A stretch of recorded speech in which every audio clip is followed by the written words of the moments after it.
बिस्मिल्लाहिर्रहमानिर्रहीम। शुरू अल्लाह के पाक नाम से जो नहायत मेहरबान और रहम करने वाले। मेरे रब की दी गई नेमतों का, रहमतों का, बरकतों का हर लम्हा हर घड़ी शुक्र अदा करते हुए ज़िंदगी गुजारनी चाहिए। अस्सलाम वालेकुम ख़वातीन और हज़रात, खुश आमदीद and very positive and very good afternoon to all of you. दिल की गहराइयों से हमेशा की तरह दुआ और दुआएं देते रहना चाहिए, पॉजिटिव सोचते रहना चाहिए, अच्छा सोचें ताकि आपके साथ अच्छा हो। और मेरा रब, मेरा परवरदिगार कैसे असबाब पैदा करता है कि आपको आपकी मंजिल तक पहुंचने में और पहुंचाने में आसानी इस अंदाज से पैदा करता है अगर आप पॉजिटिव सोचना शुरू हो जाएं ज़िंदगी में।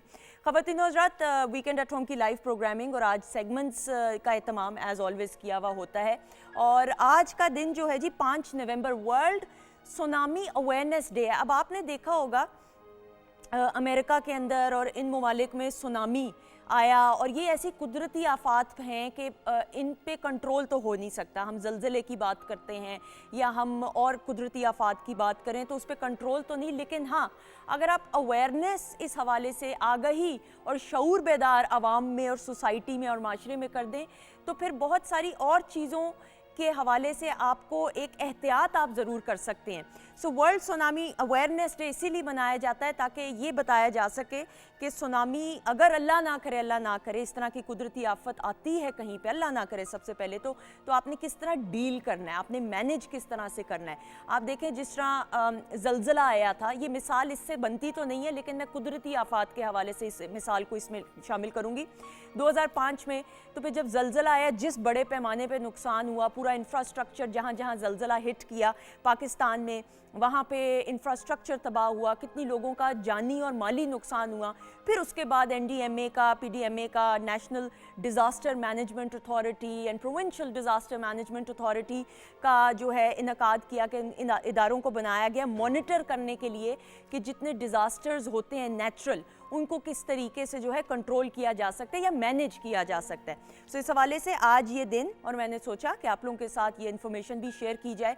और आप देखें, हमें यही लगता है सिर्फ कि जी स्पेशल रिश्तों को सेलिब्रेट करने का दिन होता है, लेकिन आपको याद होगा एक दफ़ा मैंने कहा था कि पहाड़ों का भी आलमी दिन मनाया जाता है, दरख्तों का भी होता है। सो इसी तरह सुनामी का भी अवेयरनेस डे आज पूरी दुनिया में मनाया जा रहा है। बहरहाल जी, प्रोग्राम को आगे लेकर बढ़ते हुए PTV होम के ऑफिशियल फेसबुक पे हमने वीकेंड एट होम का वीडियो टीज़र आप लोगों के साथ शेयर किया। आज प्रोग्राम के सेकंड हाफ में उन अचीवर्स से आपकी मुलाकात होगी जो रिकॉर्ड होल्डर्स हैं। अब किस हवाले से रिकॉर्ड होल्डर्स हैं वो फिर उनकी ज़बानी जानेंगे, लेकिन मैं आपके साथ थोड़ा सा टीज़र आज शेयर कर रही हूँ। शेफ अनम की तरफ बढ़ते हैं। अस्सलाम वालेकुम। वालेकुम अस्सलाम, कैसी हैं आप? अल्लाह का शुक्र, दुआएं। कितनी प्यारी लग रही हैं ब्लैक में। अनम, आपको ब्लैक बहुत सूट करता है, आपको ये बात पता है? आपको भी बहुत सूट करता है क्या ब्लैक कलर? तो मैं तो ब्लैक तो नहीं पहना हुआ। नहीं, वैसे मैं वैसे ही जनरली बोल रही हूँ कि आपको ब्लैक बहुत सूट करता है, क्योंकि कभी कभी सेट पे ऐसा होता है कि मैंने भी ब्लैक पहना होता है, आपने भी ब्लैक पहना होता है, सादिया ने भी ब्लैक पहना होता है, सब ब्लैक पहन के। मतलब आप क्या कहना चाह रही हैं? आप इतना ऐसे यूं कर रही हैं। भाई ने भी, जग्गू भाई ने भी, शायद सबने पूरा सेट ब्लैक ही होता है। शुक्र है बैकग्राउंड थोड़े कलरफुल। उसमें भी ब्लैक है, वैसे दरख्त हमने काले ही रख गए हैं। हाँ जी, देख लें। अच्छा जी, क्या बनने वाला ये बताएं जरा। अच्छा जी, आज हम बना रहे हैं, मैंने कहा बहुत देसी हो गया, थोड़ा सा जरा स्नैक के ऊपर आ जाते हैं। तो आज हम बनाएंगे चिकन बर्गर्स। ठीक है, आप उसको बेशक मिनी बर्गर्स में कन्वर्ट कर सकते हैं या रेगुलर बर्गर्स में कर सकते हैं।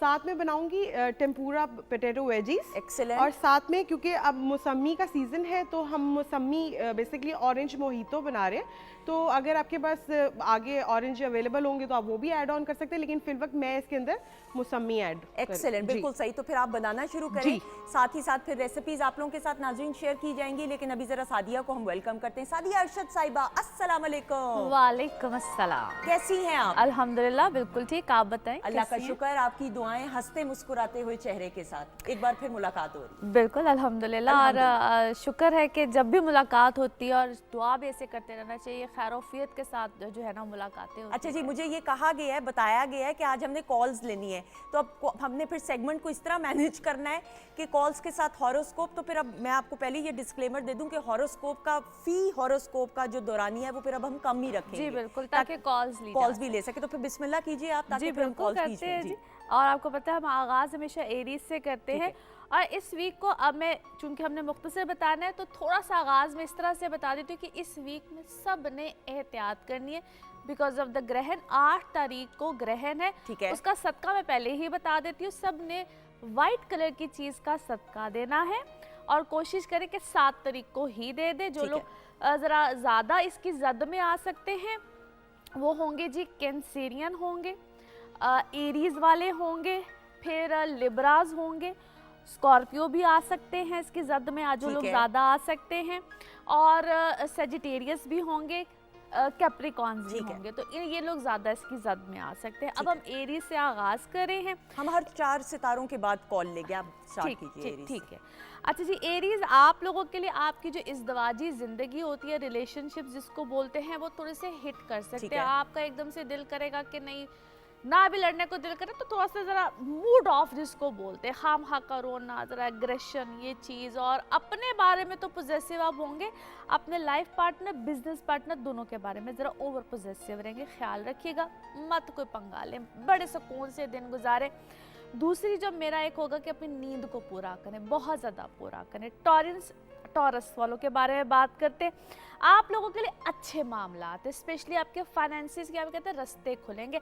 मगर बेवकूफ़ों वाला कोई कदम क्यों नहीं उठाना है, क्योंकि यहाँ पे आप किसी के ऊपर ट्रस्ट, बिला वजह का ट्रस्ट करके आप अपने पैसे ज़ाया कर सकते हैं। पार्टनरशिप्स का ख्याल रखिएगा, पार्टनरशिप टूटेंगी भी और बनेंगी भी। ठीक है, इस चीज़ का आपने ख्याल रखना है। पर्सनल बर्थ चार्ट्स को मैं यहाँ पे प्रेफर करती हूँ।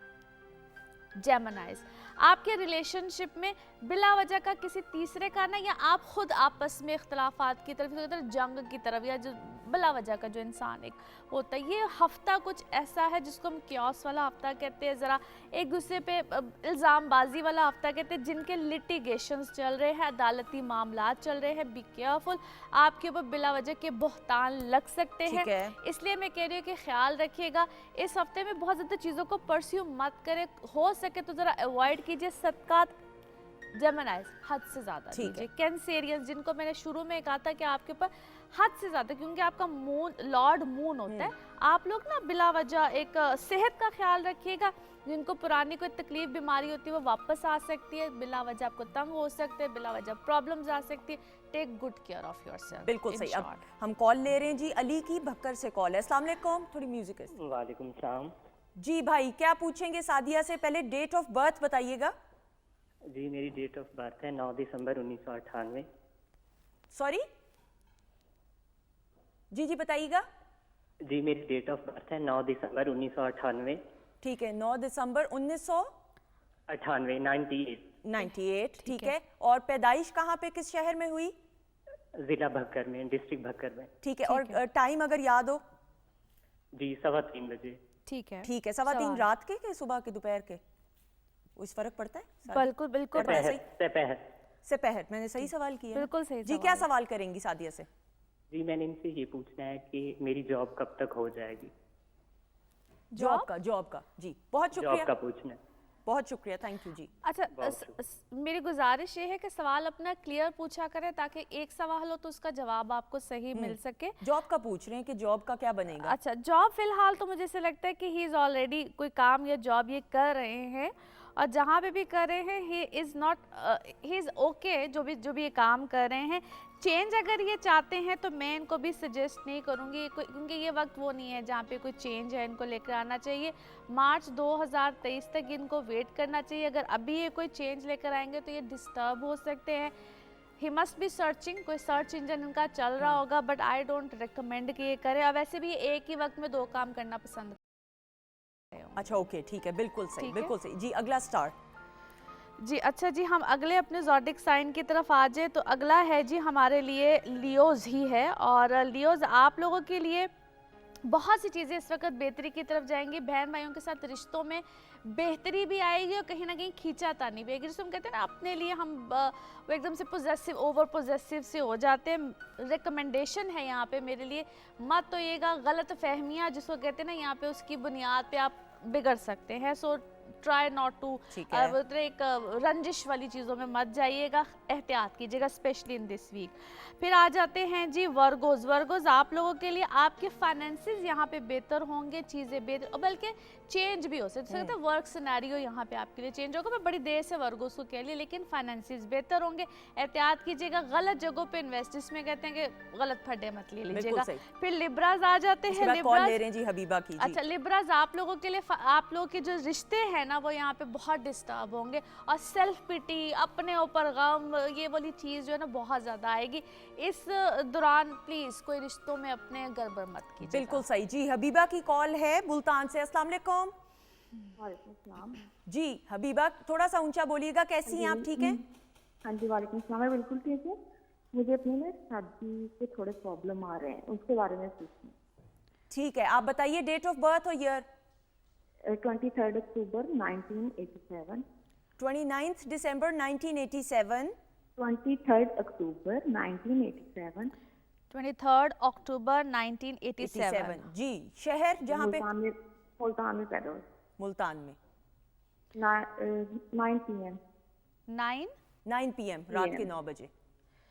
हाँ जी, थोड़ा सा शादी में प्रॉब्लम्स आ रही हैं, 2 इयर्स हो चुकी है हमारी शादी को। Okay, thank you so much. Live call का जवाब सुनिएगा जी, शादी के हवाले से है। अच्छा, अभी जिस तरह मैं अभी लिब्रास को बताऊंगी, इनका मून लिब्रा का है, वेरी क्रिटिकल सिचुएशन, और इस वक्त हो सकता है कि कोई जिस तरह सेपरेशन में या कोई अगर इस टाइप की चीज़ में। और मेरा इनको दूसरा मशवरा ये होगा, जब शादी की प्रॉब्लम्स आए, क्योंकि यहाँ पे ऑनेस्टली कंपैटिबिलिटीज़ को बताना मेरे लिए मुश्किल है, तो ये अपनी कंपैटिबिलिटी को चेक कराएं अपने हस्बैंड के साथ, क्योंकि अगर कंपैटिबिलिटी अच्छी होगी तो ये वक्त एक आंधी तूफान की तरह गुजर सकता है। यहाँ पे मेरा सजेशन ये होगा कि ये कोई इस तरह का अभी मत ले, क्योंकि इनकी शादी बिल्कुल एज पॉइंट पे खड़ी होगी कहीं, और इख्तलाफात बढ़ सकते हैं, चीज़ें रंजिश बढ़ सकती है। इट्स अ सजेशन कि कोई नेगेटिविटी वाली सिचुएशन में ना जाएं, डेंजर जोन में हैं ये इस वक्त ऑनेस्टली। सो आई रिकमेंड कि अभी एहतियात ही करें। बिल्कुल सही जी। अगली हॉरोस्कोप, अगला हॉरोस्कोप, फिर मैं नाहिल की पिंडी से कॉल लेते, पहले जरा हॉरोस्कोप हो जाए जल्दी से। अच्छा, आई थिंक हमने स्कॉर्पियो पे जाना है। अच्छा जी, स्कॉर्पियोज आप लोगों के लिए थोड़ा सा डिफ़िकल्ट टाइम है, और स्पेशली जो लोग अपने किसी नए काम में या नए रिश्ते में, दोनों ही तरफ वेरी डिफ़िकल्ट। मैं बार बार इसीलिए बोल रही हूँ कि ये हफ्ता तो उससे एहतियात का है, सो बी केयरफुल। आप लोगों को मैं कोई नई चीज़ करने में, इन्वेस्ट करने में, काम करने में, किसी चीज़ में मशवरा इस हफ्ते नहीं है। सेजिटेरियस आप लोगों के तो इस वक्त ऐसा होगा कि बस बार बार रिश्ता, अगर आप लोग नए रिश्ते में जा रहे होंगे ना, तो वहाँ पे भी मैं आपको इस वक्त कहूँगी कि मत कीजिएगा। पूरा नवंबर अगर आप गुजार लेते हैं तो अच्छा है, लेकिन आप अपने जज्बात पे इस वक्त काबू रखें, क्योंकि आप लोगों को कभी माजी याद आएगा, कभी प्रेजेंट, कभी फ्यूचर, यानी कि आप नए रिश्तों में भी जाना चाहेंगे और पास्ट के रिश्ते भी आपको तंग करेंगे, जो लोग अभी कच्चे पक्के रिश्तों में हो। बिल्कुल सही। मिनाहिल पिंडी से। अस्सलाम वालेकुम मिनाहिल। म्यूजिक थोड़ा कैसी हैं? जी बिल्कुल ठीक। शहजाद भी म्यूजिक बंद कर दीजिएगा जी। मिनाहिल क्या सवाल करेंगी? मैंने क्वेश्चन करना है उनसे कि मेरी लाइफ में। वालेकुम अस्सलाम। जी, आप टीवी की वॉल्यूम एक तो कम कीजिएगा, बिल्कुल म्यूट कर दीजिएगा, और अब थोड़ा ऊंचा बोलें, बताएं। मेरी डेट ऑफ बर्थ है 19 अगस्त। ठीक है। 2005। 19 अगस्त 2005 जी। सवाल क्या है आपका? मेरा क्वेश्चन ये है कि मेरी लाइफ में बहुत ज़्यादा मुश्किलात आ रही है ना, तो इसके आगे मेरी लाइफ में भी क्या चल रहा है, क्या कुछ हो रहा है? एक सवाल। अच्छा, मुझे ना थोड़ी जरा समझ नहीं आ रही है, क्योंकि यहाँ पे भी आवाज आ रही है, मुझे उधर से भी। मैं एक रिक्वेस्ट करूंगी, बेटा आपको एक क्वेश्चन कर लो, ताकि कह रही है, मुझे जो पैनल से बताया जा रहा है, हमें चूंकि खवातीन स्टूडियो में थोड़ा सा सुनने में प्रॉब्लम हो रही है, मुश्किलात के हवाले से वो पूछ रही है कि कब खत्म होगी। जनरल एक दे दीजिएगा। Thank you so much. अच्छा देखिए, मैं उनके बहुत ज़्यादा चीज़ों के जवाब जो उनसे होते हैं वो देना मुश्किल होता है कि मुश्किल। चलिए, अगर आप यही बेटा क्वेश्चन कर रहे हो तो देखो, अभी आप यू आर टू यंग, जो आपकी अभी एज है उस हवाले से मुझे ऐसा लगता है कि आपको जो प्रॉब्लम आ रही है दैट इज़ रिलेटेड टू आपके जो इशू है ना, आपके एजुकेशन से रिलेटेड होगा। वैसे तो you are very much brilliant, लेकिन आपको कहीं ना कहीं आपके लिए पिछले 1.5 से 2 साल बहुत ट्रबल वाले गए हैं। सो इट्स बेटर कि अभी आप अवॉइड करो और अपनी एजुकेशन को भी आप लेकर चलो। इनके कोई प्रॉब्लम्स ज़्यादा कोई बड़े नहीं हैं, सिर्फ मेंटली थोड़ा सा ज़रा सोच का ठीक है। और वैसे भी अगले साल के अगस्त के बाद ही इस बच्ची के लिए जो चीज़ें हैं वो थोड़ी सी आसान हो जाएंगी। ओके, इंशाल्लाह। इसके पेरेंटल साइड से, फैमिली साइड से मुझे इशू ज़्यादा लगा। जी, अगला स्टार। अच्छा खैर, ये मेरे लिए बड़ा मुश्किल इम्तिहान है दोनों चीज़ों को साथ capable हैं लेकर इसलिए हम, चलना। जी। अच्छा जी, अब हम चलेंगे कैप्रिकॉन्स आपकी तरफ। कैप्रिकॉन्स आप लोगों के लिए ठीक है, सिचुएशन थोड़ा सा ख्याल रखिएगा, पैनिक वाला हफ्ता होगा आप लोगों के लिए। बहुत सी चीज़ें, बहुत से मामलात करने होंगे, कोई ट्रैवल एक्सपेक्टेड हो सकता है। आई सजेस्ट, आई रिकमेंड, अगर हो सके तो एहतियात कीजिए। Parental side, specially mother side, यहाँ पे थोड़ी सी चीज़ें आपके लिए उलझन में रह सकती हैं। ख्याल रखना है और ख्याल रखवाना भी है, अगर आप खुद मदर है या आपकी मदर हैं, दोनों साइड पे।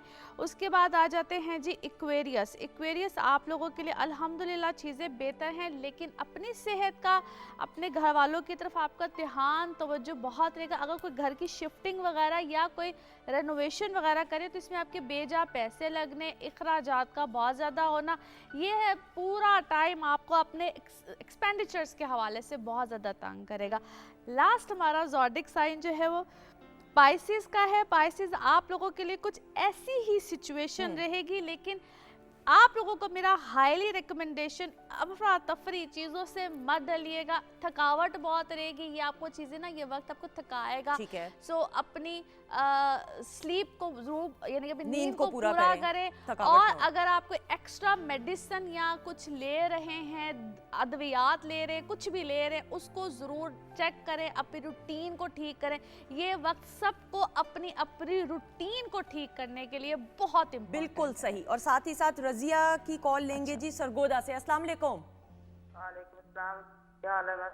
अल्लाह का शुक्र, आपकी दुआएं। जी रजिया जी, क्या आप सवाल करेंगी? पहले डेट ऑफ बर्थ और डिटेल्स बता दें। ये मैं बेटी के बारे में पूछना है। जी। मेरी बेटी की शादी हुई 4 साल हो गया, लेकिन उसकी अभी औलाद नहीं है। उसकी डेट है 30 सितंबर 1991, 30 सुबह 30 सितंबर 1991। जिला सरगोदा, सुबह 7 साढ़े 7 के दरमियान में। ठीक है, सुबह 7:30। जी, बहुत शुक्रिया, थैंक यू। बेटी के हवाले से बहुत शुक्रिया जी। अच्छा देखिए, अगर मैं बेटी के हवाले से सिर्फ इनकी बेटी को देखूँ तो मुझे एज सच कोई प्रॉब्लम ज़्यादा नज़र नहीं आता। इससे मेरी रिकमेंडेशन होती है कि हस्बैंड एंड वाइफ दोनों का बर्थ चार्ट कौन सा होता है उसको चेक करना ज़रूरी होता है। और पता नहीं डिले नज़र आता है, इम्पॉसिबिलिटी नज़र नहीं आती है। आई रिकमेंड कि आप डॉक्टर ट्रीटमेंट्स इस तरफ जाएंगे तो कोई प्रॉब्लम नहीं है। सही। और दूसरी चीज़ ये है कि इस साल के अक्टूबर के बाद अगर ये कोई अपना ट्रीटमेंट लेते हैं या कोई इस तरफ जाते हैं तो मेरे अपने ख्याल में तो अल्लाह ताला खैर बरकत बिल्कुल ज़रूर डाले। और मेरी एक आजिज़ाना टिप ये होगी कि अल्लाह ताला की हर फैसले में, हर चीज़ के लिए एक वक्त मुकर्रर है, तो अल्लाह ताला से दुआ कीजिए, अल्लाह ताला आसानियाँ पैदा करें। आमीन सुम आमीन। बहुत सारी दुआएं हैं जी आपकी बेटी के लिए, तमाम बच्चों के लिए। अल्लाह सब के लिए बेहतरी करे। आमीन सुम आमीन। और सादिया आपको सिर्फ ये बता सकती हैं कि ट्रीटमेंट का टाइम कब हो सकता है, बाकी मेरे रब के ये फैसले हैं, तो उसमें तो हमारी क्या जुर्रत के हम इंटरफेयर करें। अच्छा जी, समीना है फैसलाबाद। कॉल्स पे कॉल्स आ रही है ना, तो यहाँ से भी आवाज़ आ रही है, हर जगह से आ रही है जी। फैसलाबाद से अस्सलाम वालेकुम। म्यूजिक नहीं। वालेकुम सलाम। जी समीना जी, क्या सवाल, पहले डिटेल्स शेयर कीजिएगा। 7 फरवरी जी। 7 फरवरी 1996। ठीक है। 96। 1996। ठीक है। और टाइम कौन सा था जी? टाइम का तो पता नहीं है, मैं फैसलाबाद से हूँ। ठीक है। और सवाल क्या करना है? एक सवाल जल्दी से। शादी नहीं हो रही, लड़की हो गई, शादी नहीं मगर हो रही। ओहो, इधर आ जाओ पहले, हम इधर ही आप साथ बिठा देते हैं सादिया के हैं।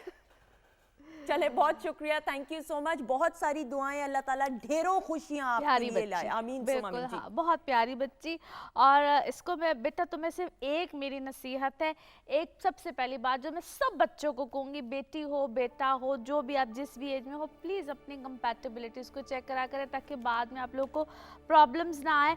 दूसरी बच्चे मेरे, आपको मैं गुजारिश है आपसे कि अभी आप अपनी एजुकेशन की तरफ जाओ। आपका इतना अच्छा बर्थ चार्ट है, आप पढ़ने वाले बच्चे बच्चे हो, आपका दिमाग बहुत अच्छा, बड़ी ब्रिलियंट बच्चे हो। और पढ़ाई में ज़रूरी नहीं होता कि आप अपनी एक जो रेगुलर एजुकेशन, आपको टेक्निकल एजुकेशन, आप इतनी फील्ड्स में जा सकते हो, आप कुकिंग है, कुछ भी है तो आप उसमें जाओ। दूसरा, आपकी शादी बेटा अभी थोड़ा सा मुझे डिले के साथ नज़र आती है, अगले साल में जाके किसी चीज़ का मामला कोई बनता हुआ मुझे नजर आता है। इंशाल्लाह अगले साल के मिड के बाद किसी चीज़ की शुरुआत हो जाएगी।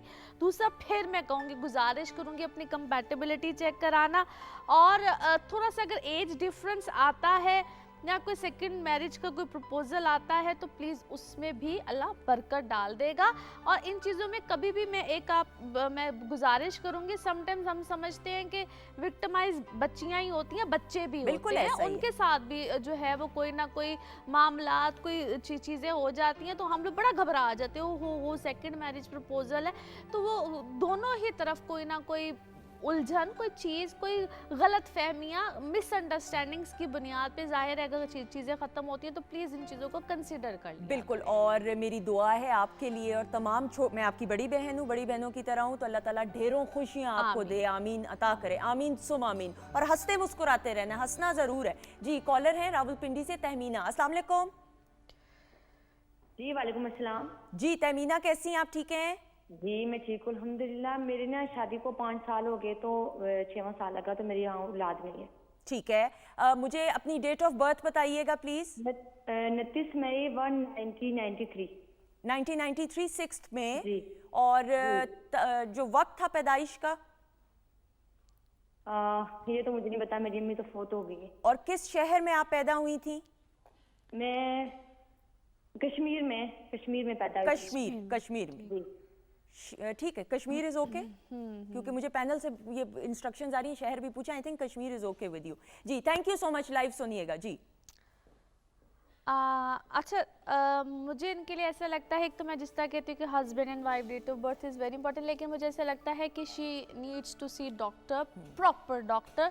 कुछ मुझे इनके अपने लिए भी कुछ मसाइल लगते हैं, तो देयर इज़ अ डिले, या डिले के साथ होगा। और वैसे भी मुझे ऐसा लगता है कि जिस तरह आप अपनी गायनी की डॉक्टर को चेक कराएं, तो देयर आर सम इश्यूज़ जिसको मैनेज करना या फिक्सअप कराना ज़रूरी है। तो अल्लाह ताला बाकी इनके लिए बेहतरी फरमाए। बिल्कुल सादिया, बहुत शुक्रिया, थैंक यू सो मच जी। और ख़वातीन हज़रात, मैं तो इधर पॉजिटिविटी और दुआएं दे ज़रूर सकती हूँ, और अल्लाह ताला तमाम लोगों के लिए आसानियाँ पैदा करे, खुशियाँ आपको नसीब हों, अल्लाह ताला अपनी रहमतें, नेमतें, बरकतें अता करे, आमीन सुम आमीन।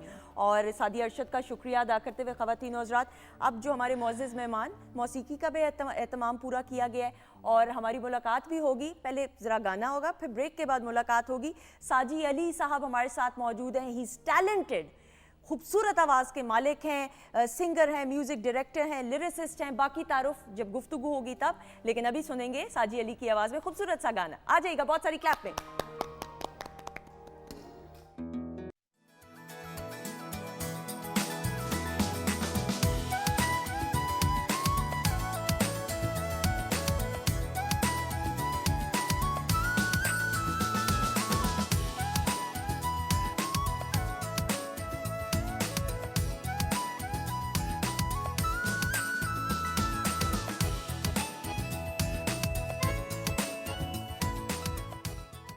जी ख़वातीन हज़रात, खुश आमदीद, welcome back once again weekend at home में, लाइव प्रोग्रामिंग में। और आप PTV होम के ऑफिशियल फेसबुक पेज पे वीडियो टीज़र जो हमने दिया है उसमें कमेंट्स दे के आप प्रोग्राम में शामिल हो सकते हैं। शेफ़ अनम जो हैं इस वक्त कुछ धो रही हैं सिंक के पास, उनकी तरफ भी हम बढ़ेंगे और रेसिपी भी हमने शेयर करनी है। और बेस्ट बात ये होती है, हमारी जो शेफ़्स हैं वो इतने एक्सपर्ट हैं कि उनको मैं साथ साथ सिग्नल भी दे देती हूँ। ये जुल्म है ना, मैं ऑन एयर, ये डॉक्टर फरजीन मलिक हैं, पहले ज़रा इनको भी वेलकम करें। अस्सलाम वालेकुम। वालेकुम अस्सलाम। डॉक्टर साहबा देखें, मैं और साजी भाई को भी, साजी अली साहब भी मौजूद है। अस्सलाम वालेकुम। देखें, जो मैं अपनी बुराई है ना ऑन एयर ही करूँगी। बुराई तो मैं नहीं कह सकती, आई डोंट नो, कि मैं साथ साथ इनको सिग्नल भी दे रही होती हूँ कि शोर भी ना आए और खाना भी टाइम पे पक जाए। कितने मजे की बात है ये, क्यों अनम, गलत बात है ये कि नहीं? बिल्कुल अक्सर बाद ऐसे हो रहा था।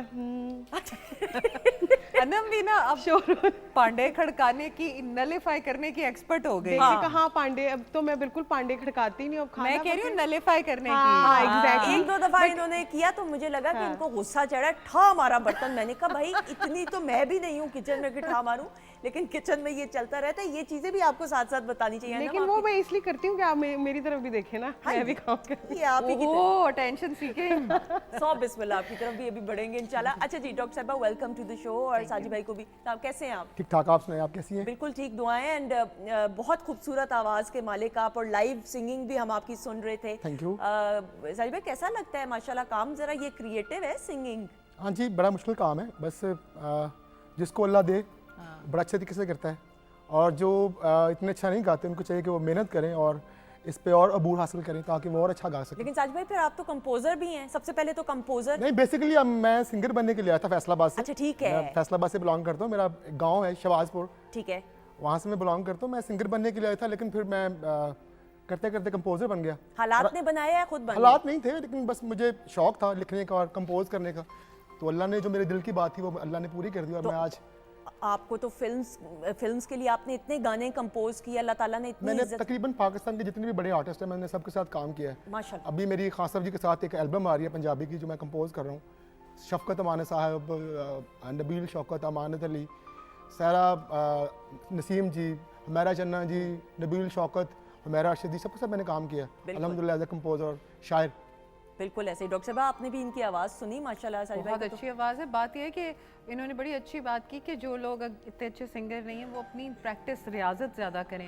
And he is not discourage anyone, is encourage them in the sense कि उनको भी एक जो नुस्खा है ना वो दे गए। And I think all those people जो अभी स्ट्रगल कर रहे हैं सिंगिंग की लाइन में, उनके लिए ये बहुत ज़रूरी है कि रियाजत करें। हाँ वो ज़रूरी है। आप साथ साथ अपने जो है प्रैक्टिस करते रहें और फिर अल्लाह ताला बाकी आसानी आपके लिए पैदा करे। और वो बड़ी मुश्किल होती है सुंदर, ऐसा ही इन लोगों की रियाजत बाय द वे। ऐसा ही है वो तो फिर टाइम और ड्यूरेशन वो भी हम साजिद भाई से ज़रूर जानेंगे। डॉक्टर साहिबा फिर ये टॉपिक ऐसा कि हर कोई रिलेट कर सकता है। सर्दियाँ अब आ ही गई हैं भाई। आज सुबह जब मैं निकली हूँ अनुषे को सेकेंड डोज कोविड की लगवाने के लिए, तो हम तो गर्मियों के कपड़े पहन के निकले, तो जब घर से बाहर कदम निकाला तो फिर ऐसी कपकपी सी चढ़ी कि वापस घर गए हैं स्वेटर पहन के निकले, because the weather has now changed. एक तो स्मॉग है, स्मोक प्लस फॉग। बिल्कुल, तो अजीब खतरनाक सा वेदर हुआ हुआ है। अब सर्दियां जब पूरी आएंगी डॉक्टर साहिबा, तो डाइट प्लान क्या होना चाहिए? क्योंकि एक आम तासुर है कि सर्दियों में भूख ज्यादा लगती है। हाँ, एक तो ये वाली बात बिल्कुल सही है कि सर्दियों में भूख ज़्यादा लगती है क्योंकि बॉडी एक प्रोसेस में से जारी होती है जिसको कहते हैं थर्मोजेनेसिस। अब थर्मोजेनेसिस क्या होता है कि जैसे ही टेम्परेचर डाउन होता है तो आपकी बॉडी ने अब फाइट करना होता है कि मैं कोई ऐसी एक्टिविटी छाड़ूं अच्छी खासी फैट ताकि इस बॉडी को गर्मी मिले। सही। और ये बॉडी वार्म रहे। So when your body starts warming you up तो उसमें कैलोरीज और उसमें ज़्यादा चीज़ें और उसका जोर लग रहा होता है। और ऊपर से ये होता है कि सर्दियों में अमूमन हम कुछ कर नहीं रहे होते, शॉर्टर डेज होते हैं, लॉन्गर नाइट्स होती हैं, सुस्ती सी हो जाती है, बेड से निकलने का दिल नहीं चाह रहा होता। तो उसमें अमूमन हमें ये ख्याल आ रहे होते, ख्वाब आ रहे होते हैं। हमारे हाइपोथैलेमस साहब जो सर में हैं उन्होंने जो है कंट्रोल वो ये दिया होता है कि हम शुगरी और वार्म चॉकलेटी टाइप चीज़ें खाएँ, और वो ज़रा उस तरह की जैसे वार्म बन्स हो गए, आलू वाली रोटियां हो गई जो गरम गरम होती हैं, उस तरह की चीज़ें, हर मोटापे की चीज़, हर मोटापे की, ड्राई फ्रूट वगैरह ज़्यादा, ठीक है। तो उसमें ये होता है कि आपकी बॉडी की इंसुलिन ऊपर आती है, फिर जैसे ही वो नीचे आती है फिर भूख लग जाती है, तो बंदा कहता है यार ये फिर खाओ। तो इसलिए ना बात ये है कि ज़्यादा खाने की हम बात नहीं करेंगे सर्दियों में, हम बात करेंगे स्मार्ट खाने की। How do you eat smart in winters कि वेट गेन भी ना हो और आपकी बॉडी वार्म भी रहे और आप बीमारियों से भी बचे रहें। बिकॉज अभी मैं ब्रेक पे जाने से पहले ये रोना रो रहे थे कि डेंगू ने कब खत्म होना है, और मैं सुंदर्स को कह रही थी कि सुंदर्स मच्छर मर ही नहीं रहे हैं। हाँ, तो इसलिए हमने डॉक्टर साहिबा ये कह रही थी कि स्मॉग है, स्मॉग में मेरे जैसी जो एस्थमेटिक है, मैं सांस का प्रॉब्लम, और अल्लाह ना करे किसी को कोई अल्लाह ना करे हो, लेकिन इस मच्छर को कुछ नहीं भाई हो रहा। ऊपर से हर चीज महंगी।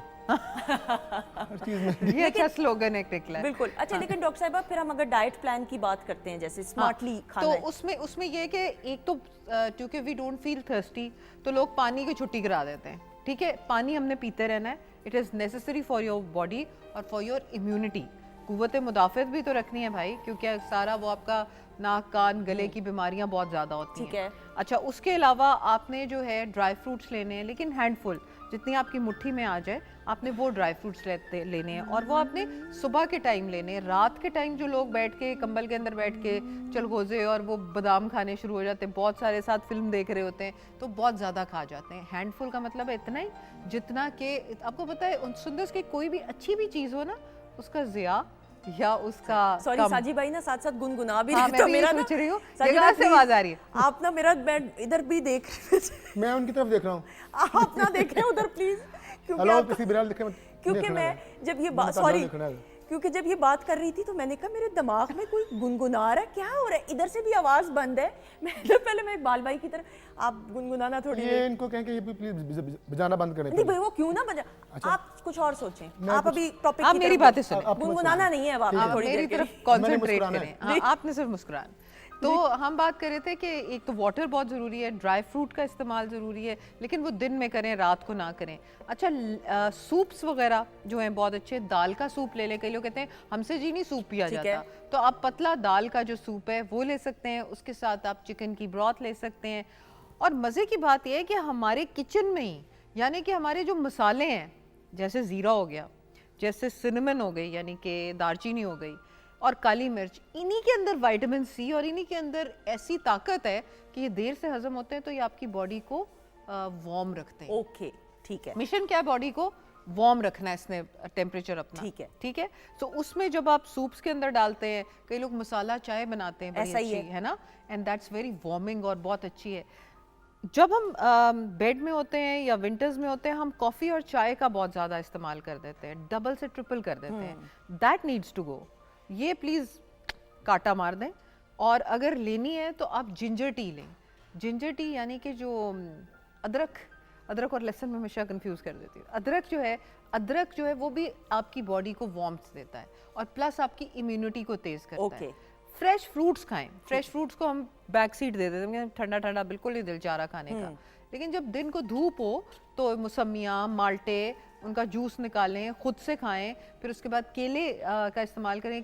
इसके अलावा सुंदर कई लोग ऐसे होते हैं जिनको ठंड बहुत लगती है और वो अपना थायराइड जो है वो ज़रूर चेक कराएं। ठीक है, हाइपोथायरॉयडिज्म के जो पेशेंट्स हैं उनके अंदर अमूमन ये होता है कि उनकी जो है वो उनको ठंड ज़्यादा लगनी शुरू हो जाती है। ठीक है, नंबर 2 जो इम्पोर्टेंट बात है वो ये है कि आयरन की कमी का जो शिकार होते हैं उनको भी ठंड बहुत लगती है। तो ऐसे लोग जब ड्राई फ्रूट्स खाएंगे और इसके अलावा वो लेंगे स्पिनच वगैरह, तो वो जो है लोग उनके अंदर आयरन ज़्यादा आएगी, या आयरन सप्लीमेंट में ले लें, चेक करा लें कि आखिर हाथ पैर ठंडे क्यों इतने होते हैं। ठीक है, अब ऐसी सब्जियां यार जो कि वार्मिंग वेजिटेबल्स जिनका नाम है, हाँ, ओके। और वो सब्जियां वो कैसे केक, मैं आपको अगर एक डिब्बे में बताना चाहूँ तो जो सब्जी जमीन के अंदर उग रही है ना वो वार्मिंग वेजिटेबल है। मसलन शकरकंदी, मसलन मूली, मसलन टर्निप्स को शलजम, ये वाली चीज़ें बड़ी इंपॉर्टेंट हैं और ये आपको वार्म करती हैं क्योंकि हजम देर में होती हैं और साथ साथ वार्मथ देती जाती हैं आपको। अच्छा, ये जो आई डोंट नो सिंघाड़े हैं, ये किस कैटेगरी में आएंगे मुझे नहीं पता। सब्जी सिंघाड़े जो वेजिटेबल की कैटेगरी में आते हैं, हाँ, और दे आर वेरी गुड, इतने लोडेड विद कैल्शियम होते हैं। और मैं ये भी पुश थ्रू करना चाहूँगी कि मिल्क और मिल्क प्रोडक्ट्स को अपनी लाइफ में इंट्रोड्यूस करें। ठीक है, हमने जब बहुत ज़्यादा लैक्टोज इंटॉलरेंस की बात की ना तो लोगों ने कहा नहीं हमने तो दूध पी, नहीं हमें भी होगी। अब लैक्टोज इंटॉलरेंस, अगर आपको दूध से कोई मसला है तो आप दही जमा लें, आप पनीर बना लें अपने घर में। जैसे अभी आप सिंघाड़ों की बात कर रही हैं, अगर आप फिर भी नहीं लेनी तो कैल्शियम रिक्वायरमेंट अपनी अच्छी रखें, सिंघाड़ों से ले लें आप, ये बहुत ज़रूरी है। अच्छा, इसके अलावा बहुत सारी साग आते हैं, ठीक है, आप साग लें, आयरन की कमी दूर होगी। मेथी आती है, इसके अलावा बाथू, ये सारे साग जो है जो मैं बोल रही हूँ। सोए आते हैं, आपको सोए का पता है? बिल्कुल बिल्कुल। सोए का seed is very important for bringing in warmth to your body. इस तरह मस्टर्ड सीड्स, राई वगैरह, ये सारी चीज़ें, इसीलिए तो अचार इतने बनते हैं हम लोगों के घरों में। बिल्कुल सही। और ये सारी चीज़ें बड़ी इंपॉर्टेंट। गार्लिक का इस्तेमाल करें अपनी इन चीज़ों में, ये बहुत ज़रूरी है। तो चॉकलेट ले ली थोड़ी सी और उसको हॉट चॉकलेट बना के बच्चों को दे दिया, उसके अंदर एक केला डाल दिया, स्मूदी दे दी। इसी तरह फ्लैक्स सीड यानी कि वो उसको क्या कहते हैं, अलसी के बीज, है ना, अलसी के बीज को पीस के आप अपने सूप्स पर डाल लो। ठीक है, साथ सिनेमन पीस के डाल लो।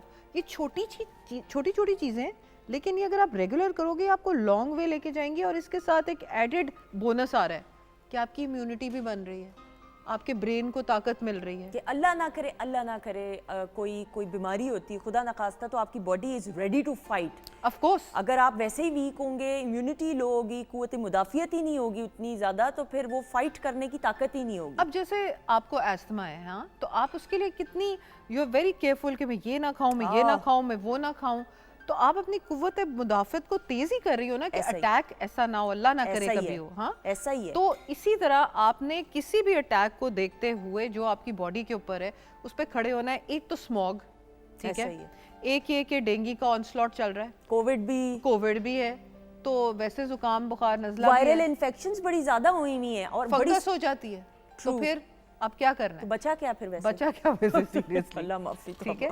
सो we need to be very careful and eat these diets which are important. बिल्कुल सही। साजिद भाई, आप अपनी डाइट का कितना ख्याल रखते हैं? मैं जाता हूँ जिम, ठीक है, डेली। मैं भी डाइट लेता हूँ ज़्यादातर, चिकन बॉयल, चिकन ले लिया, कीमा थोड़ा सा, रोटी बड़ी कम खाता हूँ। अच्छा, ओके, ये जिम जाता हूँ प्रॉपर तरीके से। बिल्कुल सही। और जिस तरह चाय वगैरह का इस्तेमाल, चाय नहीं, एक टाइम नाश्ते के बाद या रात में एक टाइम चाय पीनी। अच्छा, वेरी गुड। और पानी का कितना इस्तेमाल करते हैं? पानी मैं पीता हूँ 10-12 गिलास दिन में। नॉट बैड डॉक्टर साहब, ये तो नॉट बैड, ये तो बहुत ज़रूरी होता है। और रोटी के ना खाने के साथ ये जिमिंग भी करें, दैट्स आल्सो वेरी गुड। तो राइस जो है, राइस विंटर्स में आप इंट्रोड्यूस कर सकते हैं, राइस की, हाँ, वो गाजर का हलवा और राइस पुडिंग्स थोड़ा थोड़ा खाएं, पिनियां बनती हैं, अलसी की पिनी। यार आइडिया थोड़ा खाने का, देसी घी भी कह देती हूँ मैं, खा लो सर्दियों में। फिर जज्बाती होता है ना बंदा, भी गाजर का हलवा जज्बाती नहीं होना, ये वाली बात। ये आपको पता है हम जज्बाती हो जाते हैं, गाजर का हलवा हो और आपके आधा, लेकिन no, you have to, on a serious note, you have to be very careful. आप जरूर खाएं, लेकिन स्मॉल पोर्शंस कर लें। जो स्मॉल पोर्शंस करेंगे तो वो, डॉक्टर साहिबा की एक बड़ी प्यारी बात मुझे लगती है, डॉक्टर फरजीन मलिक की, ये जब प्रोग्राम हुआ था, इसका आगाज हुआ था वीकेंड एट होम का, तब डॉक्टर साहिबा ने एक प्रोग्राम में जिक्र किया था कि वो पहला नवाला ही होता है, चस्के वाला।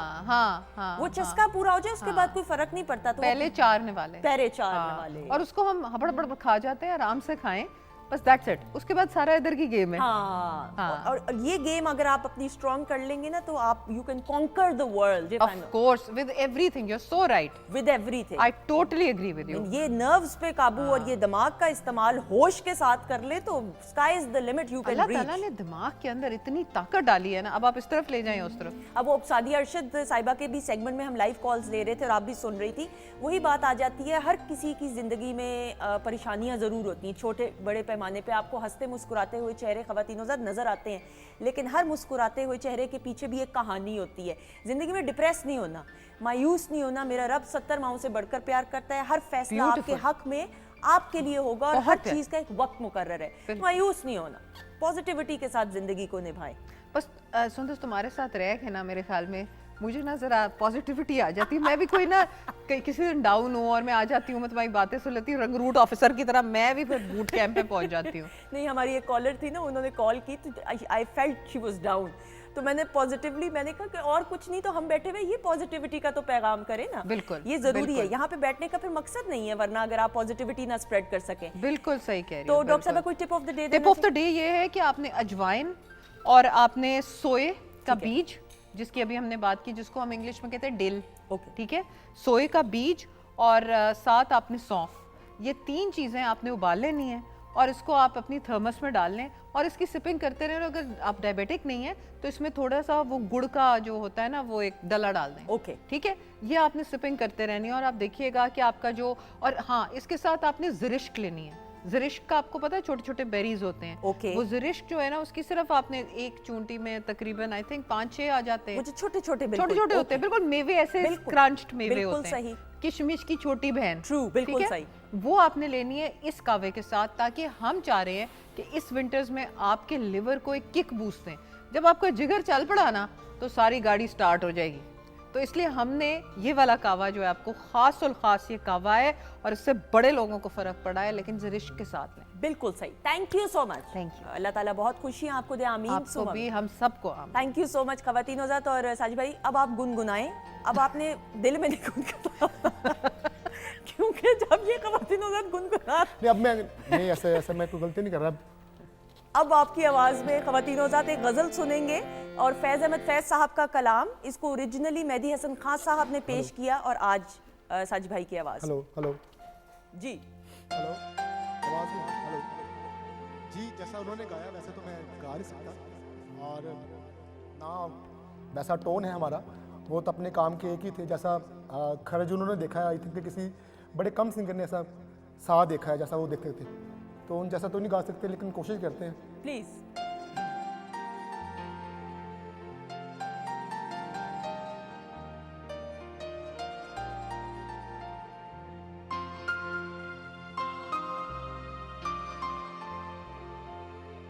गुलों में रंग भरे, बादलों बहार चली, नहीं गुलों में रंग भरे,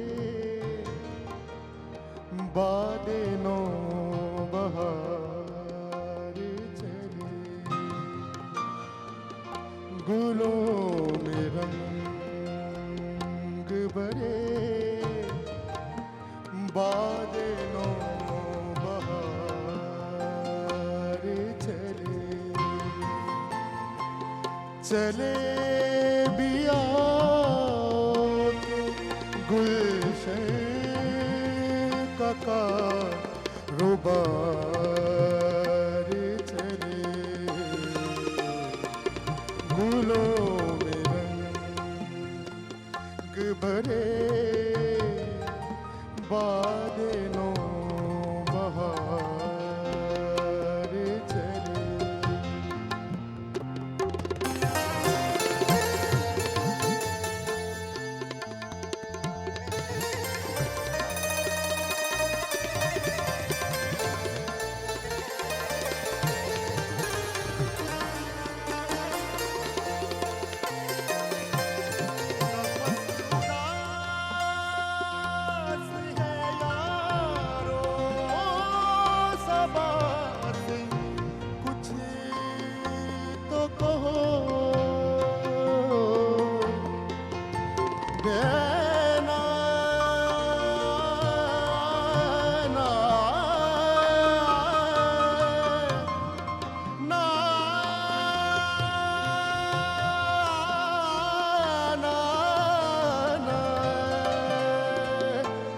कफस उदास है यारो, सबस कुछ तो कहो, कहीं तो बहर खुदा आज जिक्र यार चले,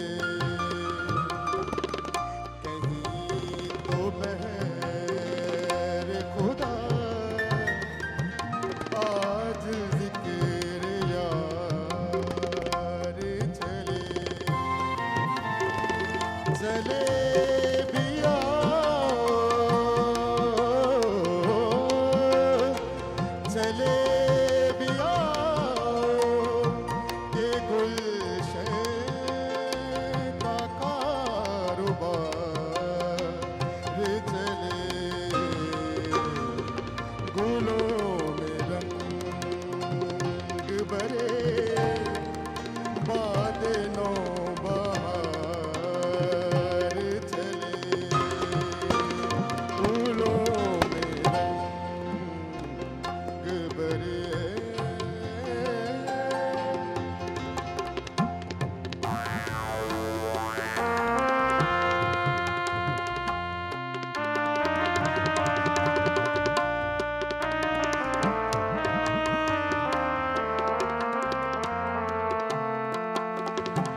चले भी आओ, चले भी आओ के गुलशन का कारोबार चले, गुलों में रंग भरे बादलों बहार चले, बादलों बहार चले।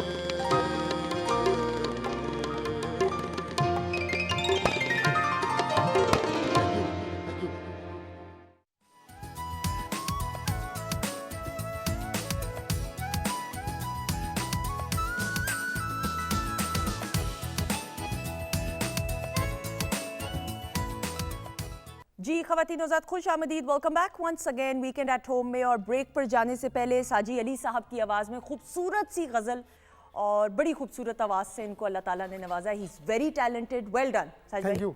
आपको तो मैं साजी भाई कहूंगी भाई, बिल्कुल मेरी और बहन। फरमाइशें साथ साथ चलती रहेंगी। ठीक है आपी। बहुत शुक्रिया, थैंक यू। साथ ही साथ जी आप लोगों के मैसेजेस शामिल और फिर हम अपने मोअज़्ज़ज़ मेहमानों का तारुफ कराएंगे। शोएब है जी बेस्ट शो, शुक्र अल्हम्दुलिल्लाह। अली हैं जी आपका शो बहुत अच्छा है, मेहरबानी जी। आयशा सुंदस आपी looking nice, thank you so much. Zara हैं जी विंटर स्किन प्रॉब्लम्स पे सेगमेंट, बिल्कुल विंटर स्किन प्रॉब्लम्स पे सेगमेंट हम जरूर करेंगे, नोटेड।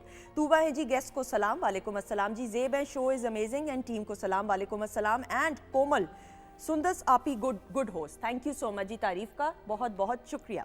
ख़वातीन हज़रात, आपको मालूम है कि हमारी कोशिश ये होती है वीकेंड एट होम में जितने भी टैलेंटेड लोग हैं अपनी अपनी कैपेसिटी में जो अल्लाह ताला ने उनको फ़न दिया है, हुनर दिया है, स्किल दिया है, उसको निखार के और फिर कुछ करें माशरे में और अपना नाम बनाए, मकाम बनाए। उनको पाकिस्तान टेलीविज़न नेटवर्क का वीकेंड एट होम का प्लेटफॉर्म मुहैया और प्रोवाइड किया जाता है ताकि हमारी भी जो है अवेयरनेस हो सके। और मुझे यकीन जाने इस सेगमेंट में जिसमें हम अचीवर्स से मुलाकात करते हैं, मुझे बड़ा कुछ सीखने को मिलता है और मेरे लिए बड़ी बाइसे फ़ख्र की बात होती है जब मैं देखती हूँ हमारे माशरे में ख़वातीन की बात करें, मर्द हजरात की बात करें, बच्चियों की बात करें, यंगस्टर्स की बात करें, they are trying to create and make a difference in the society, a positive change in the society. So मेरी जो पहली मेहमान शख्सियत है, she's beautiful, she's stunning and charming, लेकिन apart from that professional capacity में वर्सटाइल आर्टिस्ट हैं। शहला टिवाना साहिबा की बात करें तो 5 साल की उम्र से पेंट कर रही हैं। नाउ ये भी एक Guinness book of world record होना चाहिए कि 5 साल की उम्र से आप पेंट करना शुरू कर दें। बट इनका जो एक जॉनरा है वो पोर्ट्रेट्स हैं और कैलीग्राफी है और नेचर और घोड़ों। Now this is very interesting, nature और हॉर्सेस के हवाले से ज़्यादा इनका रुझान है उसको पेंट करने का। और उसके अलावा जो बाकी सारी डिटेल्स हैं, पहले हम इनको वेलकम करेंगे और फिर तफसीलात डिस्कस करेंगे। अस्सलाम वालेकुम। अस्सलाम वालेकुम, क्या हाल है आपका? ठीक हो? अल्लाह का शुक्र, वालेकुम अस्सलाम, थैंक यू सो मच। आपकी अचीवमेंट्स पे एक नज़र ख़वातीन हज़रात फिर देखते हैं, आइए।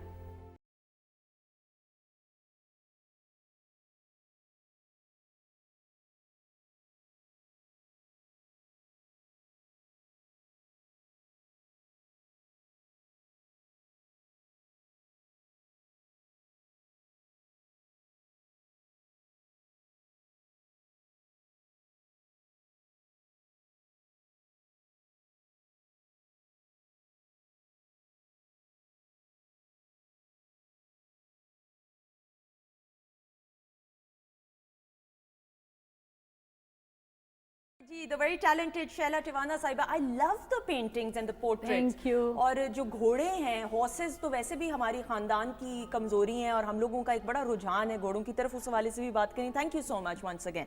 अच्छा जी, मेरी अगली मेहमान शख्सियत अगेन मिनिएचर आर्टिस्ट हैं ख़वातीन हज़रात। एहसन कयूम साहब की बात करें, वर्ल्ड रिकॉर्ड होल्डर आर्टिस्ट हैं और 2 गिनीज ऑफ वर्ल्ड रिकॉर्ड जो हैं ये हासिल कर चुके हैं। और पेंसिल निब से छोटे स्कल्पचर्स बनाते ना, ये बड़ा एक मुश्किल काम है।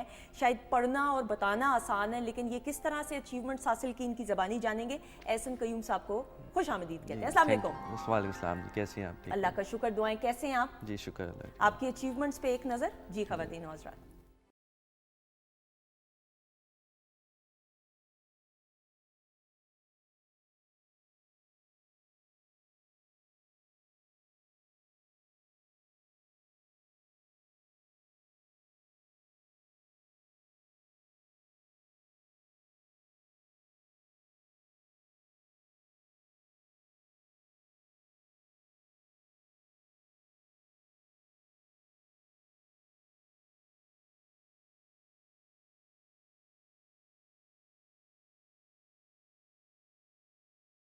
अमेजिंग, वेरी एक्सीलेंट, क्या बात है। भाई ये पेंसिल की निब से जो बनाएगी क्या था, मुझे जरा समझाइएगा थोड़ा। एक्चुअली ये मिनिएचर आर्ट कहलाता है। ये पेंसिल की जो टिप होती है, जो लेड होता है, उसको कार्व करके मैं डिफरेंट आर्ट पीसेस बनाता अच्छा, मैं बड़ा सादा सा सवाल, क्योंकि ये आप लोग भी ये सादा कोई भी पेंसिल होती है, कोई खास पेंसिल होती है जिसकी निब को करना होता है? हूँ। किसी भी पेंसिल को मैं कर सकता हूँ। डिफरेंट टाइप की पेंसिल्स मैं यूज़ करता हूँ, डिपेंड करता है कि वो उसकी थिकनेस क्या है लेड की।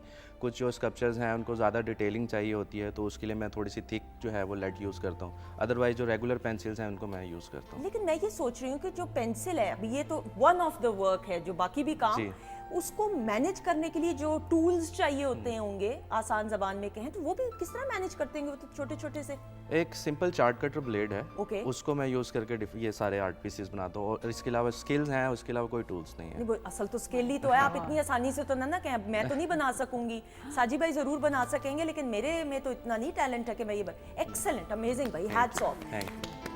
जो आपका गिनीज बुक का वर्ल्ड रिकॉर्ड है उस बारे में बताइएगा पहले। एक्चुअली जिस तरह की मेरी स्पेशलिटी मिनिएचर है, तो 2015 में मैंने इसके ऊपर काम करना स्टार्ट किया ठीक था। है। 2019 में गिनीज वर्ल्ड रिकॉर्ड की वेबसाइट पे मैंने एक रिकॉर्ड देखा। साथ वो साथ पिक्चर्स भी अगर चल सकें ये बात करें ताकि हम देख सकें। वो एक इंडियन आर्टिस्ट के पास था, that was longest miniature sculpture. वो पेंसिल के लेड को कार्व करके चेन लिंक्स बनाए हुए थे।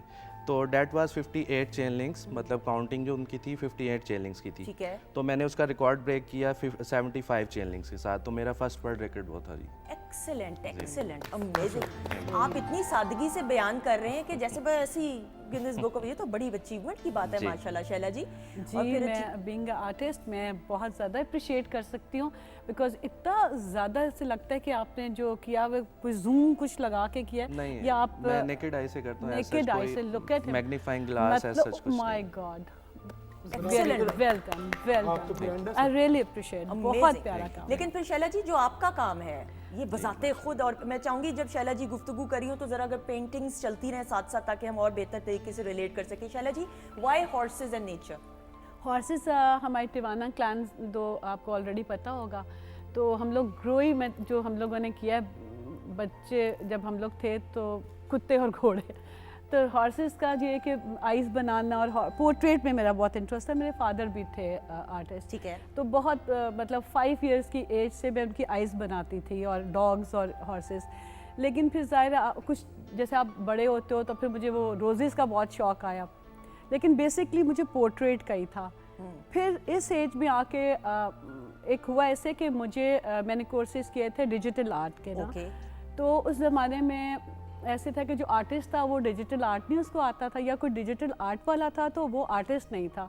तो वो काफ़ी जो है उसका मतलब आपको मिल जाता है बेनिफिट कि आप कंप्यूटर में डिजिटल आर्ट कर रहे हो तो अपने लेआउट्स बना सकते हैं। उसमें फिर ये हुआ कि मुझे एक चोट लग गई, तो मेरा हाथ ना बिल्कुल डैमेज हो गया। अब मैं बिल्कुल पेंटिंग नहीं कर सक रही थी, तो मुझे हज़रत मोहम्मद सल्लम का कोई बुक थी उसके ऊपर बनाना था उनका शजर नस्ब, तो बहुत खूबसूरत कैलीग्राफी और वो उसका बैकग्राउंड वो मैं इसमें दिया नहीं, मैं भूल गई हूँ, वो बुक है मेरे पास। वो जब शजर नस्ब बनाए तो बहुत तकलीफ़ हो रही थी, लेकिन ये कि मतलब मैं ज़्यादा माउस नहीं पकड़ सकती थी।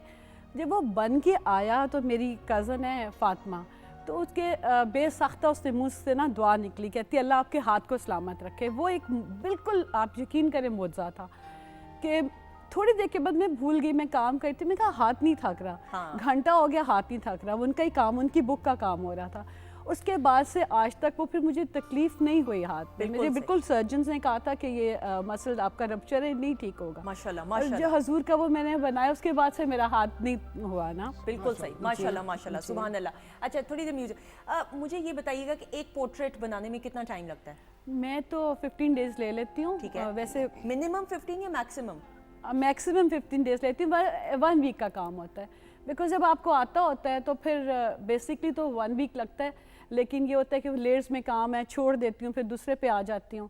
ये बेसिकली 15 डेज। 15 डेज, ठीक है। सच में जो भी कॉम्पोजिशंस होती हैं, एक आमद होती है, क्रिएटिविटी का काम है ना। हम पेंटिंग की भी बात करें, फैज़न भाई का भी जो काम है, आपका भी काम है, ये सारा क्रिएटिव जोन से रिलेटेड है। एक आमद का सिलसिला होता है, तो जो कॉम्पोजिशन है उसको बनने में कितना टाइम लगता है? ये आई थिंक के बंदे पे डिपेंड करता है। ठीक है। कोई बड़ी जल्दी कर लेते हैं, ठीक है, कोई लेट करते हैं। लेकिन ये आमद होती है जब आपको आ जाए आप कर लेंगे, अदरवाइज ना आए तो फिर आप हफ्ता ना एक गाना बना सको। बिल्कुल सही। पाकिस्तान टेलीविजन नेटवर्क के लिए भी आपने बहुत सा काम जी किया। मैंने काफ़ी किया। सीधा पुर्दा शिफ्ट मेरा था पिछले साल जो ऑन एयर आया था। जी हाँ जी, वो भी मेरा था। ठीक है। अभी जो आपका वीकेंड एट होम चला था वो भी मेरा था। मेरी बेटी ने गाया था, नाहिल ने गाया था। बिल्कुल सही, मैंने किया। बिल्कुल सही। तो ये आप समझते हैं कि ये एक ऐसा टैलेंट है जिसको आप क्या समझते हैं, ट्रेनिंग या स्किल हासिल करना और पढ़ाई हासिल करना? मेरी जो मैं तो ये समझता हूँ कि बड़े बड़े अच्छे गाने वाले जिनको तकरीबन सारे ठाट याद हैं लेकिन फिर भी वो एज अ कंपोजर नहीं काम कर सकते, ये अल्लाह पाक की देन होती है। तो जिसको ये दें, सारी बात ही कॉम्पोजिशन की है, इवन पेंटिंग हो या म्यूजिक हो। बिल्कुल सही। और फिर आपका भी जो काम है कंपोज करना, कंपोज को हम दूसरी सेंस में ले आए, बनाना। तो वो बनाना। अच्छा, मैं चाहूंगी प्लीज हम अपने नाजरीन को ये जरूर दिखाएं आपकी इजाजत से, बल्कि मैं पकड़ूं और आप बताएंगे जरा, अगर मुझे हेल्प कर देंगे आप। सॉरी जी, ये बताइएगा, अब बताइए। ओह वाह, ये देखिए, पहले तो आप देखें ना भाई। जी क्लोजअप दिखाइएगा जी, अब बताते जाएं साथ। जी ये डिफरेंट आर्ट पीसेस बनाए हुए हैं। ये कारपेंटर पेंसिल्स होती हैं। जो फर्स्ट आर्ट वर्क है वो टैप है। हाँ जी, ठीक है। वो टैप है जो पोरिंग नल है। ठीक है। दूसरा जो है वो पोरिंग जग है। तीसरा जो है वो मैंने नाइफ बनाई है, चाकू बनाया है। ठीक है। और जो फोर्थ है वो हैमर है। और जो फिफ्थ है वो जूता बनाया था। अच्छा एक सेकंड, मैं दिखा तो रही, मैं खुद तो ओह एक सेकंड, ये दिखाइएगा इसको तो क्लोजअप, इसका क्लोजअप दिखाएं। ये जो छुरी बनाई हुई है, एक सेकंड मैं सीधा पकड़ूं, ये और ये देखिएगा। और आप कह रहे हैं कि सिर्फ एक टूल से? हाँ जी, जस्ट वन टूल। तो ये बताइएगा कि इसको कितना टाइम लगता है बनने में? इतनी निफासत है इस काम में। तो जी डिपेंड करता है उसकी डिटेलिंग पे। ठीक है। कुछ स्कल्पचर्स जो हैं जल्दी बन जाते हैं, मिनिमम 5 to 6 आवर्स का टाइम रिक्वायर्ड होता है। 5 to 6 आवर्स। जी, जिस तरह मेरा वर्ल्ड रिकॉर्ड था उस पे 120 आवर्स की वो अटेम्प्ट की मेरी। 120 घंटे में तकरीबन 1 मंथ में कंप्लीट किया था। एक्सीलेंट, माशाल्लाह। तो इंस्पिरेशन कहाँ से आई? मतलब ये ऐसा काम है जो इतना आम नहीं है। बिल्कुल। तो इतनी अवेयरनेस आना और फिर इंस्पिरेशन कहाँ से आई? ये एक मैं बाय बॉर्न आर्टिस्ट हूँ। ठीक है। मैं डिफरेंट मीडियम्स पे आर्ट वर्क्स करता आ रहा था। तो 2015 में मेरा एक दोस्त है मुतलिब, उसने मुझसे ना एक आर्ट वर्क शेयर किया। रशियन आर्टिस्ट का आर्ट वर्क था। तो उसने मुझसे कहा कि तुम्हारी जो है ना वो स्पेशलिटी लगती है कि तुम इसको जो है ना वो परस्यू कर सकते हो। तो फिर मुझे लगा कि मैं इसको जो है ना इसके ऊपर काम कर सकता हूँ। तो फिर मैंने इसके ऊपर काम करना शुरू किया। शुरू में जब मैं स्कल्पचर्स बनाता था इतनी उसके अंदर जो है नफासत नहीं थी, डिटेलिंग जो आती थी तो वो रह जाता था। लेकिन विद टाइम विद प्रैक्टिस इसमें निखार आता गया। Excellent, excellent. अच्छा, क्रिएटिविटी हैज़ नो बाउंड्रीज। आप आराम से आप देखें छोटे बच्चों को भी, कुछ लोग पढ़ाई में बच्चे बहुत अच्छे होते हैं, कुछ बच्चे स्किल्स में बहुत अच्छे होते हैं। फिर पेंटिंग की भी बात करें, छोटी उम्र से ही। बिल्कुल, जब 5 इयर्स में मैंने किया तो मेरे फादर जो वो बिलीव नहीं कर रहे थे कि ड्राइंग मैंने किया, क्योंकि मैं उन्हीं की ड्राइंग्स को कॉपी करती थी। तो उन्होंने मेरा बिलीव नहीं किया। फिर उन्होंने मैं सामने बैठी किया, फिर उन्होंने मुझे सब प्रोवाइड किया चीज़ें, मतलब जो छोटे बच्चे के लिए होती हैं वो नहीं, प्रॉपर पेंट्स, प्रॉपर वो कैनवस चीज़ें उन्होंने मुझे दी। और मतलब मुझे नहीं लगता था कि मैं छोटी हूँ, मुझे लगता था कि मेरे फादर बना सकते हैं तो मैं भी बना सकती हूँ।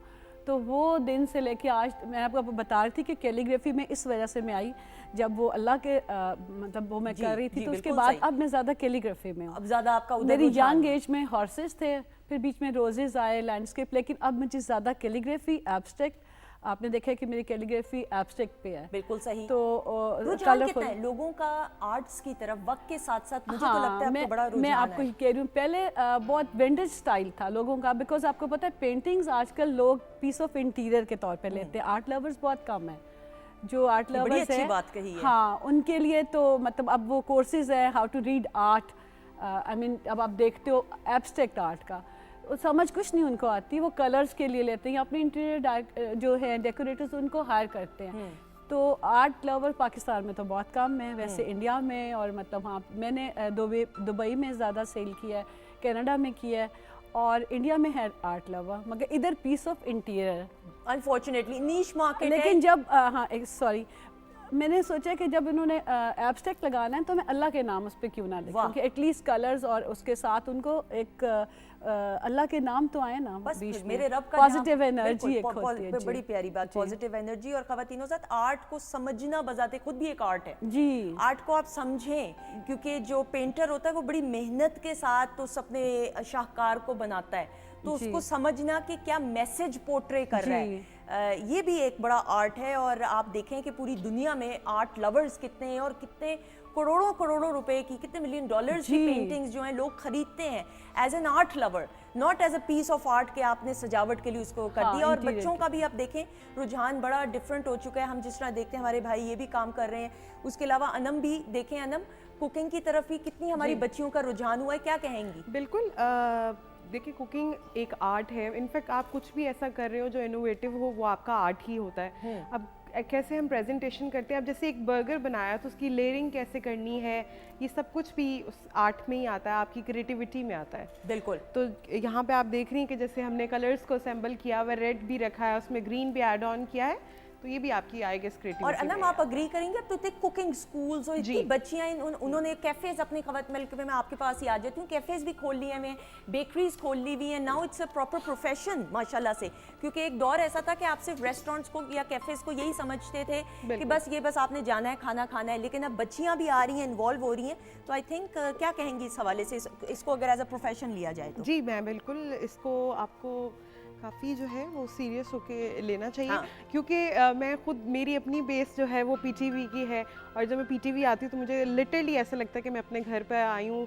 अल्हम्दुलिल्लाह मैं लाहौर के हर चैनल में जो है वो काम कर चुकी हूँ, लेकिन फिर भी जब भी मैं पीटीवी आती हूँ तो एक अपनी बेस याद आती है। लेकिन अगर आप पीटीवी नहीं भी आके ट्रेन हो सकते तो आप बहुत सारे और इंस्टीट्यूट्स खुल चुके हैं जो कुकिंग कोर्सेज आपको प्रोवाइड करते हैं, तो ज़रूर अपने जो आपका शौक है उसको आप प्रोफेशन भी बना सकते हैं। बात करने का मकसद ये है कि आपके में जो भी हुनर है, अब देयर नो बाउंड्रीज, कोई भी करियर आप ऑप्ट कर सकते हैं। एक वक्त ऐसा था मेरे बचपन में कि डॉक्टर या इंजीनियरिंग या कंप्यूटर तब नया था, सो कंप्यूटर का मैं इतना हवाला नहीं दूंगी, लेकिन डॉक्टर और इंजीनियरिंग की तरफ ज़्यादा बच्चों का या बच्चियों का रुझान होता था। लेकिन अब तो इतनी फील्ड्स आ चुकी हैं कि आप इन फील्ड्स की तरफ भी इन्वेस्ट कर सकते हैं अपने टाइम को। अच्छा जी, अब बताइएगा क्या कुछ बना है? अच्छा जी, आज हमने चिकन चीज़ बर्गर्स बनाए हैं, और साथ में टेम्पुरा पोटैटो वेजीज है, ठीक है, और साथ में मैंने ऑरेंज मोहितो बनाया है, जिससे कि मैंने आपको बताया था कि मैंने मौसमी के साथ। ठीक है, शैला जी का माइक भी ऑन है। शैला जी जी जी जी जी जी बताती जाए। अच्छा, तो पहले मैं आपको इसकी रेसिपी बता देती हूँ पोटैटो वेजिस की। उसके लिए सिंपल मैंने पोटैटोज लिए थे, उनको तकरीबन 80% जो है मैंने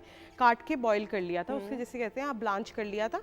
और उसके बाद जो इसकी मैरिनेशन है वो ये है कि आपने इसके अंदर मैदा लेना है तकरीबन 1 कप के करीब, और 2 कप इसके अंदर जाएगा कॉर्नफ्लावर, 2 एग्स जाएंगे इसके अंदर, इसमें 2 से 3 टेबलस्पून ऑयल जाएगा, नमक जाएगा, और कुटी हुई जो लाल मिर्चें होती हैं वो जाएंगी। अगर आप चाहें तो आप इसके अंदर मिक्स हर्ब्स भी डाल सकते हैं। ठीक है, सिंपल आपने क्या करना है, ठंडे चिल्ड वाटर, बर्फ़ वाला पानी होना चाहिए आपके पास, बेशक आप उस पानी के अंदर बर्फ़ भी ऐड ऑन कर लें। उसके साथ आपने इसका एक बैटर बनाना है, कंसिस्टेंसी ऐसी होनी चाहिए कि चम्मच पे लगा भी हो और उतर भी, ड्रिप भी हो रहा हो। और उसके बाद आपने ऑयल को नॉर्मल हीट करना है, और उसके अंदर आपने अपनी पोटैटो वेजिस को कुक करना है, क्योंकि अभी आपने 20% जो है पोटैटो वेजिस वो भी कुक होनी है। ठीक है, लेकिन ये बहुत ही ओवर साइज पोटैटो वेजिस है, मुझे समझ नहीं आ रही, आप बहुत मुफ्त के आलू कहीं से मिले थे आपको? खूबसूरत किस्म की। अच्छा, ना घबराया ना करें, क्योंकि हम बाहर जो खाते हैं ना, मैं भी हाथ नहीं लगाऊंगी क्योंकि इनका खाना है, तो इस वजह से अभी मैं हाथ अभी धो के प्रॉपर तरीके से, इस तरह कभी भी जब कोई खाना प्रेजेंट हो रहा हो तो ऐसे ही नहीं हाथ मार लेना चाहिए, you have to be very careful. अच्छा जी, लेकिन आप देखें कि ये बहुत अच्छे साइज के हैं, फुलफिलिंग साइज के। बिल्कुल फिलिंग साइज। एक्सीलेंट जी। और कोई दूसरी रेसिपी पकाने की तरफ बढ़ना है? अगर आप कहते हैं तो ड्रिंक की बता दें जल्दी से। सिंपल ऑरेंज मोहितो के लिए मैंने मौसमी ली है तकरीबन 1 kg के करीब। उसके अंदर आपने ऐड ऑन करना है ब्लैक सॉल्ट है, इसमें थोड़ा लेमन जूस जाएगा। इसके अंदर जो है मैंने थोड़ा सा ऑरेंज जूस जो है वो भी ऐड ऑन किया है, और उसको अच्छी तरीके से फिर हम ब्लेंड कर लेंगे। ब्लेंड करने के बाद अगर आप स्टेन करना चाहें तो स्टेन कर सकते हैं, और थोड़ा सा कोई भी वाइट सोडा जो आपको पसंद है या स्पार्कलिंग वाटर भी आप इसमें ऐड ऑन। बिल्कुल सही, मैं प्रेफर पानी करूंगी, लेकिन आप लोगों की अपनी मर्जी, अगर कोई सोडा वाइट ऐड करना चाहे मोर देन वेलकम। एक्सीलेंट जी, very nice, thank you so much. और ख़वातीन हज़रात, हमारे मुअज़्ज़िज़ मेहमान हमारे साथ मौजूद हैं, आप भी कमेंट्स करके प्रोग्राम का हिस्सा बन सकते हैं। लेकिन साजी भाई से गुजारिश और रिक्वेस्ट करते हुए, साज भाई पहले गज़ल सुन लें, फिर इनसे हो जाए सर? जी जी बिल्कुल। गज़ल, हाँ, अपना कोई कुछ कंपोजिशन अपनी के कोई जो आपने सोचा हुआ वही कीजिए। जी, आप ना करेंगे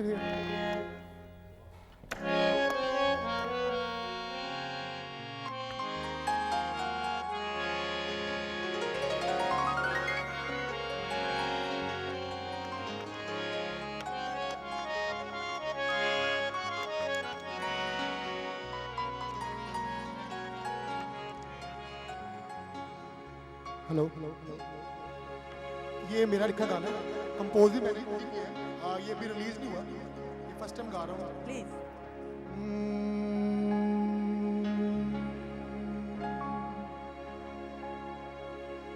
ਰੱਬਾ ਵਿਛੜ ਜਾਵੇ ਜੇ ਯਾਰ ਤੇਰਾ ਪਤਾ ਲੱਗ ਜਾਏ ਵਿਛੋੜਾ ਕੀਏ ਤੈਨੂੰ ਕਹਿਣਾ ਪੈ ਜਾਵੇ ਦੁਨੀਆ ਨੂੰ ਉਹ ਮਾਹੀ ਬਾਜ ਨਾ ਲੱਗਦਾ ਜੀ ਜੇ ਤੁਸੀਂ ਕਹਿੰਦੇ ਹੋ ਤੇ ਛੱਡ ਦੇਣੀ ਉਹ ਪਿਆਰ ਤੁਹਾਡਾ ਦਿਲ ਵਿੱਚੋਂ ਕੱਢ ਦੇਣੀ ਜੇ ਤੁਸੀਂ ਕਹਿੰਦੇ ਹੋ ਤੇ ਛੱਡ ਦੇਣੀ ਉਹ ਪਿਆਰ ਤੁਹਾਡਾ ਦਿਲ ਵਿੱਚੋਂ ਕੱਢ ਦੇਣੀ ਇਹ ਕੰਮ ਬੜਾ ਔਖਾ ਏ ਕਹਿਣਾ ਸੌਖਾ ਏ ਤੇਰੇ ਕਹਿਣ ਉੱਤੇ ਕਰ ਲੈਂਦੇ ਆ ਜੇ ਤੁਸੀਂ ਕਹਿੰਦੇ ਹੋ ਤੇ ਛੱਡ ਦੇਣੀ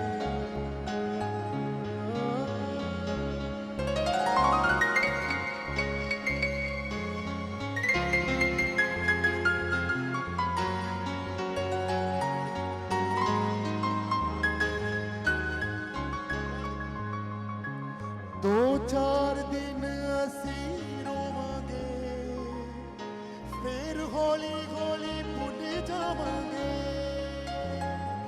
ਇਹ ਵੀ ਪਤਾ ਚੰਨਾ ਤੇਰੇ ਬਾਝੋਂ ਅਸੀਂ ਕੱਖਾਂ ਵਾਂਗੂ ਰੁੱਲ ਜਾਵਾਂਗੇ ਇਹ ਕੰਮ ਬੜਾ ਔਖਾ ਏ ਕਹਿਣਾ ਸੌਖਾ ਏ ਤੇਰੇ ਕਹਿਣ ਉੱਤੇ ਕਰ ਲੈਂਦੇ ਆ ਜੇ ਤੁਸੀਂ ਕਹਿੰਦੇ ਹੋ ਤੇ ਛੱਡ ਦੇਣੀ ਉਹ ਪਿਆਰ ਤੁਹਾਡਾ ਦਿਲ ਵਿੱਚੋਂ ਕੱਢ ਦੇਣੀ ਉਹ ਕੱਢ ਦੇਣੀ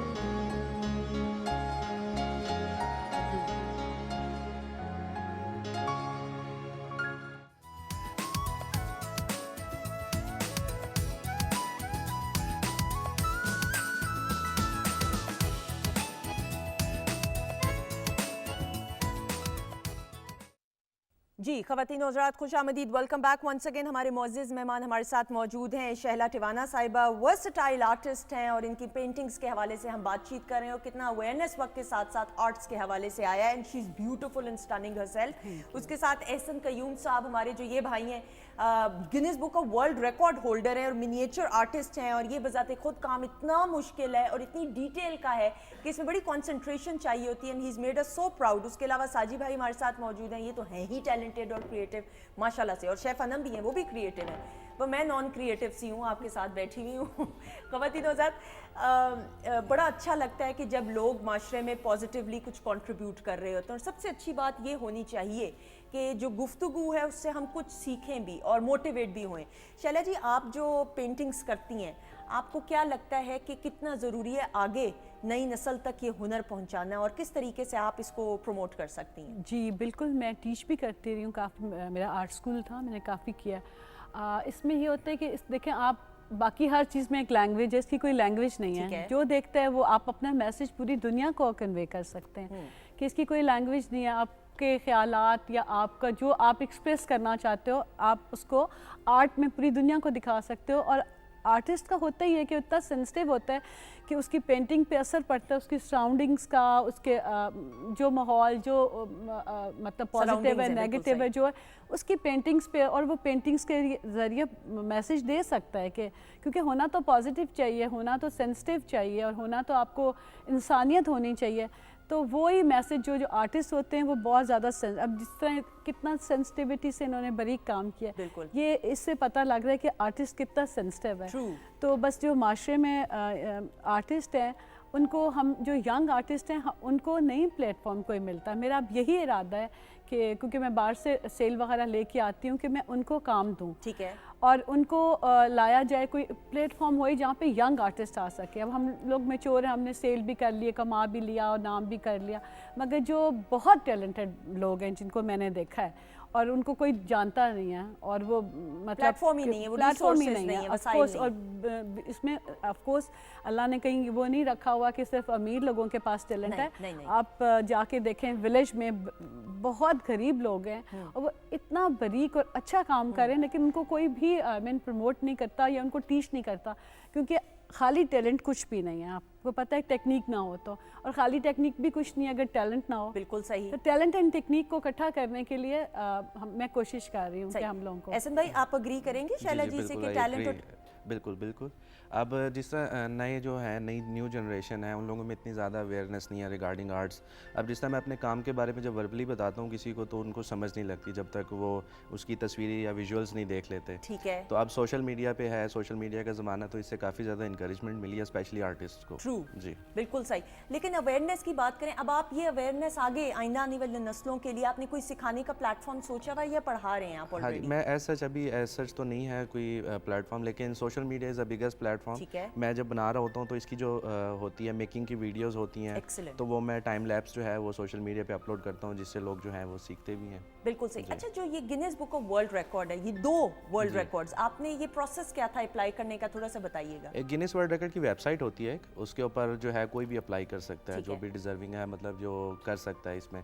तो एक एप्लीकेशन होती है, वो एप्लीकेशन सबमिट करवाते हैं। 2 टाइप के रिकॉर्ड्स होते हैं, एक ब्रेक करने का और एक सेट करने का। तो मैंने रिकॉर्ड्स ब्रेक किए, तो मैंने ब्रेक में जो है वो अपनी एप्लीकेशन सबमिट करवाई। 3 मंथ्स का टाइम होता है, उसमें जो है वो रिव्यू होती है एप्लीकेशन। उसके बाद फिर वो आपसे एविडेंसेस मांगते हैं कि जो भी आपने वर्क परफॉर्म किया है उसके एविडेंसेस हमें दिखाएं। तो उसके बाद तकरीबन 6 to 7 मंथ्स में जो है ना ये काम अप्रूव होता है। बिल्कुल सही। तो पहली दफ़ा जब कॉल आई या किस तरह से रब्ता किया? मैंने गिनीज वर्ल्ड रिकॉर्ड की वेबसाइट पे देखा था। उन्होंने फिर किस तरीके से रब्ता किया और कैसे आपको अश्योरिटी होगी कि you are the world record holder? उनकी ईमेल आती है, ईमेल के थ्रू वो कांटेक्ट करते हैं कि you are now Guinness world record. बिल्कुल सही, आप एलिजिबल है। तो जब आपको पहली ईमेल आई जी तो क्या तासुरात थे? ऑब्वियसली मैं उनको अल्फाज में बयान नहीं कर सकता। That was a goose bumps के जो हाल था मेरा कि गिनीज वर्ल्ड रिकॉर्ड पूरी ग्लोबली रिकॉग्निशन मिलती है। ट्रू, बिल्कुल। So that's a big expect कर रहे थे कि मिलेगी? I was confident on my self कि इंशाल्लाह मैं इसको अचीव करूंगा। बिल्कुल सही, बिल्कुल सही। Now you set a standard माशाल्लाह से। अच्छा, जो आम तासुर है, आपने जिस तरह कहा, so social media has played an very important role. आपने यूट्यूब चैनल का सोचा हुआ है या बनाया हुआ है? मैंने अभी एज सच यूट्यूब पे कोई चैनल नहीं है, इंस्टाग्राम पे मैं सारा अपना काम अपलोड करता हूँ। ठीक है। उस पे सारी जो है इसकी जो फोटोज हैं, वीडियोस हैं, सारे जो काम है ना वहाँ पे अपलोड करता हूँ। बिल्कुल। तो इन फ्यूचर है कि मैं इसके टाइम उसका जो जितना भी होता सेट वगैरह होता है तो वो सारा मैं यूट्यूब पे भी शेयर करूँ। बिल्कुल, क्योंकि शैला जी सोशल मीडिया का दौर है, वही बात आ गई कि एक्सेस जो है इंटरनेट का हर जगह पे है, दुनिया के हर कोने में। तो इन प्लेटफॉर्म्स के जरिए भी आप जो है अपने आर्ट को या अपने काम या फन को पूरी दुनिया तक पहुंचा सकते हो। बिल्कुल ठीक है। हम लोग आर्ट तो मतलब एक क्लिक पे अभी आपको सारा ट्यूटोरियल्स मिल जाते हैं, मगर यही बात है कि वो जो टैलेंटेड लोग हैं जो सीख रहे हैं, चाहे यूट्यूब से सीख रहे हैं, कहीं से अपनी जो उनका नेचुरल टैलेंट है उससे कुछ सीख रहे हैं, उनके पास कोई एक्सेस नहीं है कि वो बिकॉज आपको पता है कि पेंटिंग और पेंट्स हर ज़माने में महंगे होते हैं। आपने देखा था कि ओल्ड एज में हमेशा आर्टिस्ट गरीब होता था बिकॉज इतना इसका महंगा है कि एक आम बंदे के रीच में नहीं है ये जो आर्ट का सारा सामान होता है टेक्निकल। ठीक है। तो वो उसके लिए हमें कुछ करना चाहिए। बिल्कुल कि उनको हम मतलब पाकिस्तान में तो बिल्कुल भी खैर नहीं है, लेकिन गवर्नमेंट को कुछ टैलेंटेड बंदों के जो प्रूव करें या जिनके टेस्ट लें, जो उसको पास करते हैं, उनके लिए फ्री कुछ होना चाहिए। बिल्कुल, लेकिन मैं तो ये भी समझती हूँ कि प्राइवेट सेक्टर को भी बहुत काम करना चाहिए। प्राइवेट सेक्टर में बहुत सारे लोगों को कंपनीज को स्पॉन्सर कर देना चाहिए। हाँ जी, थोड़े से पैमाने पे हम लोग मिलके कर सकते हैं, हम कर भी रहे हैं। लेकिन ये कि गवर्नमेंट लेवल पे हो आर्ट का, जैसे इंडिया में आपको पता है कितनी कदर हमारे आर्टिस्ट वहाँ जाके कहाँ से काम पहुँच जाते हैं। अच्छा, जो एग्जीबिशन आप कर रही हैं 26 को इस्लामाबाद में जमाल शाह की art gallery, Islamabad art gallery, तो वहाँ पे मैं कैलीग्राफी की कर रही हूँ। एक्सेलेंट। तो कितने अरसे बाद एग्जीबिशंस का सिलसिला रहता है और कितना ज़रूरी है एक आर्टिस्ट के लिए एग्जिबिट करना अपने काम को? जी, मेरा ये होता है कि जब काम तैयार हो जाता है तो फिर मैं उसको एग्जिबिट करती हूँ। और उसका जो है मतलब मैं इसलिए कह रही हूँ कि बाकी लोग भी अगर मेरे साथ मिल के करना चाहें कि कोई उसका जो प्रॉफिट है हम उसको पुअर के साथ शेयर कर सकें, उनको हम पेंट्स और चीज़ें यहाँ प्रोवाइड कर सकें जो हमारे यंग आर्टिस्ट हैं जो अफोर्ड नहीं कर सकते। बिल्कुल सही। घर वालों का क्या रिस्पॉन्स रहा है अब तक? कितनी फादर तो हमेशा ही उन्होंने तो बहुत ज़्यादा मुझे किया, मेरे हस्बैंड भी मुझे you got married at a very young age, आप अभी ब्रेक में बता रही थी कि तो हाउ आपने तो काम फिर बाद में शुरू किया, कितने सपोर्टिव रहे? नहीं, काम तो मैं शुरू से कर लिया वो 5 साल की उम्र से, लेकिन फिर शादी के बाद एक नया चैप्टर होता है ना जिंदगी का। बस ये है कि वो कहते हैं कि कोई आर्टिस्ट से शादी ना करे। अच्छा है ये तो ना करे क्योंकि ये है कि सारा वक्त टाइम आर्टिस्ट का जो होता है वो अपने आर्ट रूम में होता है, स्टूडियो में। मैं अपने मेरा विलेज है बहुत ब्यूटीफुल है, उसका बड़ा ग्रीनरी और बड़ा जंगल, तो मैंने वहाँ पे अपना स्टूडियो पेंटिंग वगैरह रखी है। ठीक है। तो वो ज़्यादा ये होता है कि आपका दिल करता है कि आप अपने स्टूडियो में रहें, तो उसकी वजह से ये कि आर्टिस्ट का टाइम तो लगता है अपने आर्ट के साथ। सही। तो फैमिली लाइफ को कैसे बैलेंस फिर करती हैं? नहीं, बहुत अच्छा ठीक ठाक, मतलब कि मैं कर रही थी तो एक जोक है ना उनका। बिल्कुल सही। लेकिन औरतों को तो फिर दोनों जगह करना पड़ता है। खवातीन वैसी मल्टी टैलेंटेड है तो इसलिए हमें पता है कि किस तरीके से इसमें, लेकिन अगेन एक क्रिएटिव काम के लिए एक अपनी स्पेस पर्सनल चाहिए होती है। आप अपनी वर्कशॉप या जहाँ पे आप काम करते हैं उस हवाले से बताइएगा। एक्चुअली मेरे घर में मैंने एक छोटी सी जो है अपनी वर्क स्पेस बनाई हुई है, तो इसके लिए ऐसा कोई इतनी ज़्यादा वर्क स्पेस नहीं चाहिए होती। छोटा सा टेबल है, उसी के ऊपर बैठ के सारे काम मैं करता हूँ। बिल्कुल सही। घर वालों का कितना सपोर्ट रही है? कभी घर वालों ने ये कहा कि कुछ और काम करो, या फैमिली के बड़े सारे लोग होते हैं जो वैसे तो कहीं नहीं नजर आते हैं, ऐसे कामों में जो है ना मशवरे देने के लिए सामने आ जाते कि ये क्या काम है, कोई और काम करो जिसमें ज़्यादा पैसे हो, जो मुनाफा बख्श ज़्यादा नहीं, ऐसा I live alone in my home. मेरे जो पेरेंट्स थे वो बचपन में उनके जो फौत हो गए थे। एक सिस्टर है वो मैरिड है, तो मैं अकेले ही रहता हूँ, तो मैं अपनी जो है ना आर्ट वर्क जो है वो अपनी मर्जी से, ऐसा मुझे कोई कहने वाला या टोकने वाला नहीं है। बिल्कुल सही। लेकिन आपको लगता है कि आपको सपोर्ट अदरवाइज गिरदो नवाज से, अपने अजीज़ो अकारिब से, फ्रेंड सर्कल से मिली? हाँ जी, बहुत ज़्यादा सपोर्ट मिली। दो लोगों ने बहुत ज़्यादा इनकरेज किया। जब मेरे वर्ल्ड रिकॉर्ड्स बने और जो मीडिया पे मेरा काम जो है वो शेयर हुआ, तो बहुत ज़्यादा लोगों ने इनकरेज किया। बिल्कुल सही। ऐसे में जिन्होंने मिनिएचर आर्ट सीखना है या इसको ऑप्ट करना है, जिनको शौक है as a career, as a profession, क्या डूज एंड डोंट्स क्या हैं? क्या करना चाहिए और क्या नहीं करना चाहिए इस काम को, इस हुनर को सीखने के लिए? जी, हर काम के लिए जो है ना वो सबसे ज़्यादा जो है ना वो सब्र चाहिए होता है, चाहे जोन सा भी काम हो, पेंटिंग्स हैं डिफरेंट। तो इसके लिए सबसे बड़ा जो है डूज जो है वो मैं ये कहूँगा कि कंसिस्टेंसी चाहिए होती है, मुस्तकिल मिजाजी। जब मेरा भी अक्सर होता है कि फ्रस्ट्रेशन हो जाती है, जब मैं थक जाता हूँ तो फिर मैं ब्रेक ले लेता हूँ।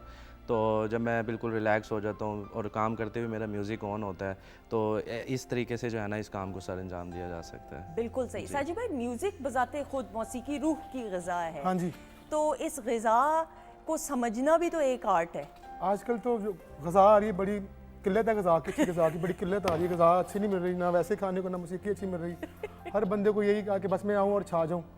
म्यूज़िक जो होता था वैसा म्यूज़िक, सॉरी हम भी कर रहे हैं, लेकिन वैसा म्यूज़िक नहीं है। सही। ना वैसे सुनवैये हैं, ना वैसे गवैये हैं। जैसे अवाम में वैसे सिंगर है। अच्छा, इतने बड़े बड़े सिंगर्स के साथ आपने इतने बड़े बड़े, आपने कितना मिल के काम भी किया, किन किन लोगों में वो टैलेंट सिंगर्स में आपने देखा है और अब वो उनका एक नाम और मकाम है, क्या कहेंगे? सारे बड़े अच्छे सिंगर हैं, उनका नाम मुकाम है, ऑब्वियसली वो काम अच्छा कर रहे हैं, इंडस्ट्री में काम कर रहे हैं। लेकिन आपको क्या लगता है कि वो क्या एक ऐसी चीज़ है जो सक्सेस हासिल करने के लिए वो चाहिए होती है किसी भी शख्स में? फर्स्ट ऑफ ऑल तो दुआ बहुत ज़रूरी चीज़ है। ठीक है। जितनी मर्जी मेहनत कर लें आप, जब तक आपका मुकद्दर अच्छा नहीं होगा आप कुछ नहीं कर सकते। बड़े बड़े अच्छे गाने वाले हैं जो बेचारे आम गली में फिर रहे हैं, और जो जिनके पास आजकल गाना है पैसे का, जिसके पास पैसा है, उसके सोर्सेज अच्छे हैं, वो काम कर रहा है, लेकिन उसके लिए भी दुआ की बहुत ज़रूरत है। जितनी मर्जी मेहनत कर लें आप, अगर वक्त अच्छा नहीं ना तो आप कुछ नहीं कर सकते। मेरा इस चीज़ पे बिलीव है। बाकी बिल्कुल ऐसा ही है, मेरा खुद यकीन, हम सबका यकीन है अल्हम्दुलिल्लाह। अभी कहते हैं ना बेटा बेटा मेहनत करो। एक बंदा मेहनत करता है, मसलन ये 5 साल से मेहनत कर रही है, अगर ये अभी तो हिट है, अगर ना हिट हो तो फिर मेहनत तो उन्होंने की है ना, रंग अल्लाह पाक ने लगाने। बिल्कुल ऐसा ही है, ऐसा मेरा तो इस चीज़ पे बिलीव है, दुआ लेने वालों में से बने। बिल्कुल सही। साजिद भाई, जो अब सोशल मीडिया का दौर है, यूट्यूब चैनल्स भी बन रहे हैं, कितनी अवेयरनेस आई है इस हवाले से? आप समझते हैं कि बहुत सारे सिंगर्स जिनको अदरवाइज प्लेटफॉर्म नहीं मिल रहा था, सोशल मीडिया की वजह से मिल रहा है प्लेटफॉर्म? हाँ जी, बड़ा अच्छा आजकल तो जी हिट होना, अपना खुद का चैनल बनाए, उस पर अच्छा काम करें तो आप लोग आपको सुनते हैं, आपको एडमायर करते हैं। लेकिन मेरे ख्याल में जितने आजकल काम कर रही हैं लड़कियाँ सिंगर्स, उनमें जैसे इंडिया के पास अच्छे सिंगर्स हैं ना, अच्छा गाने वाली, प्लेबैक गाने वाली, नॉट कि आप गुनगुनाएं, अच्छे गाने वाली लड़कियां पाकिस्तान में आई थिंक बड़ी कम है। क्योंकि मेहनत नहीं करती। आई है, हिट हुई है, ना कोई रियाज ना कुछ नहीं, बस वो पैसे कमा रही हैं, 4 लाख शो का ले रही हैं, बस कहते हैं ओके सही, माइट इज राइट, मैं अब हिट हो गई, मुझे किसी की ज़रूरत नहीं। लेकिन जब वो माइक पे आती हैं गाने के लिए तो फिर वो, अभी तो जब हम रिकॉर्ड करते हैं तो बड़ा ट्यूनर लगाते हैं, उनको पिच करते हैं, फ्लांग करते हैं, फिर उनका वोकल मास्टर होता है, फिर वो अच्छा आता है। आजकल तो लाइव होता ही नहीं, बड़ा कम। ट्यूनर क्या है साजिद भाई? ट्यूनर का हम बड़ा सुनते हैं। मसलन आपने कहा, मैं गाना गा रहा है कि गुलों में रंग भरे, भरे को भरे करना है, वो ट्यूनर से करते हैं। अच्छा, वो ट्यून करते हैं उसको, उन चीज़ों को ट्यून करते हैं, यानी निखार ले आते हैं, निखार आते हैं उसमें वो पॉलिश करने। आजकल गाना इतना मुश्किल ही रह गया। आजकल गाना, if you have money then you can do everything. अच्छा, हाँ वो तो है। पैसे लेके आओ किसी अच्छे बंदे के पास जो हिट बंदा है, भाईजान ये 5 लाख पकड़े, 3 लाख पड़े, मेरा गाना बना दो। उसने कहा अच्छा गाना कैसा गाता है?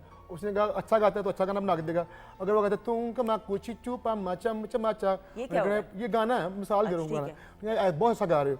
उसने पैसे पकड़े, गाना बनाया, तूने सुन ला गाना देख ले बेटा, अगे तेरे पागल छीन ले जो गाना। सही। तो ना वो सिंगर को कदर है ना वो म्यूजिक को कदर है। आजकल तो वही चीजें हो रही हैं। आपको किसी ने बताया आपका सेंस ऑफ ह्यूमर बहुत अच्छा है? साथ साथ सेंस ऑफ ह्यूमर बस आजकल ट्यूमर हुआ पड़ा है, आपको पता है। आज इतने बड़े हालात चल रहे हैं पाकिस्तान नहीं, अल्लाह खैर करे, अल्लाह ताला आपको बहुत कामयाबी दे। हम सुन रहे हैं कोई 70 साल से, लेकिन कुछ नहीं हो रहा। नहीं, अच्छा सोचें, पॉजिटिव सोचें, तो अभी आपने कहा है ना कि दुआ जो है वो उसका, मैंने आपको दुआ दी ना, हम दुआएं दे रहे हैं, अल्लाह ताला बहुत कामयाबियां, खुशियां दे। कुछ लोग बद्दुआ भी देते हैं साथ साथ। आप प्लीज जरा, मैं आपसे भी बात करना चाहूंगी, उधर चलिएगा जरा एक सेकंड, वो कोई बात करना चाहेगा। बहुत शुक्रिया शैला जी। लेकिन ये ख़वातीन-ओ-ज़ात, ये इनकी सादगी है कि ये बात कर रहे हैं तो हम उसको ही रिस्पेक्ट करते हैं। शैला जी, कोई मैसेज देना चाहेंगी बच्चों को, बच्चियों को जो आर्ट्स की तरफ जिनका रुझान है? हाँ, उनके लिए यही है कि जैसे इन्होंने कहा कि मेहनत तो करनी है, क्योंकि ये ऐसा आर्ट है कि ये 1 साल 2 साल 3 साल नहीं, आपकी ज़िंदगी डिवोट होती है, तब जाके आप को आर्ट की, मतलब आर्टिस्ट की तो एजुकेशन मरने तक होती रहती है।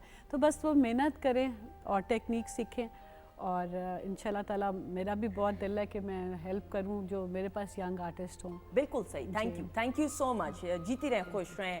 इसमें भाई कोई मिनिएचर आर्टिस्ट जितने भी बनना चाहते हैं या बन रहे हैं, प्रोसेस में है, कोई पैगाम देना चाहेंगे यंगस्टर्स? बस यही है कि मुस्तकिल मिजाजी होनी चाहिए, जल्दी गिव अप नहीं करना चाहिए। ठीक है, मेरी भी वर्ल्ड रिकॉर्ड बनाते हुए काफ़ी ज़्यादा अटेम्प्ट्स आई थी, तो लेकिन मैंने गिव अप नहीं किया। तो बस यही इसकी की है कि this is the key to success. Excellent, कि हिम्मत नहीं हारनी चाहिए, हमेशा अच्छा पॉजिटिव सोचें ख़वातीन-ओ-ज़ात। साजिद भाई, आपका भी उधर कौन है, कहाँ क्या देख रहे हैं? बस ये फूल पड़े हैं। अच्छा, वो गजल हो गई है जो होनी थी, अब आपसे दूसरी लाइव गजल सुननी है। बहुत शुक्रिया साजिद भाई। थैंक यू, आपका शुक्रिया, आपने बुलाया। Thank you so much. और अनम, आपका बहुत बहुत शुक्रिया। आई होप यू एंजॉयड ख़वातीन-ओ-ज़ात, आपका बहुत बहुत शुक्रिया। दुआओं में हम सबको याद रखिएगा। इंशाल्लाह ताला आपसे कल मुलाकात होगी, और दुआएं समेटिए, अच्छा सोचिए, पॉजिटिव सोचिए, और अल्लाह ताला आपके लिए बहुत बरकतें लेके आए। आमीन सुम आमीन। खुदा हाफिज़ हमारी तरफ से। लेकिन जाने से पहले साजिद भाई की आवाज़ में गज़ल सुनाएंगे। साजिद भाई, गज़ल एक मेहदी हसन खान साहब को ट्रिब्यूट पेश करते हुए। जी थैंक यू।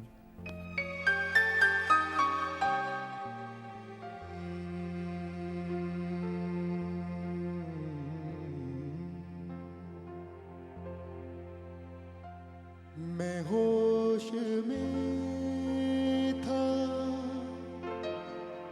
तो फिर उस पे मर गया कैसे।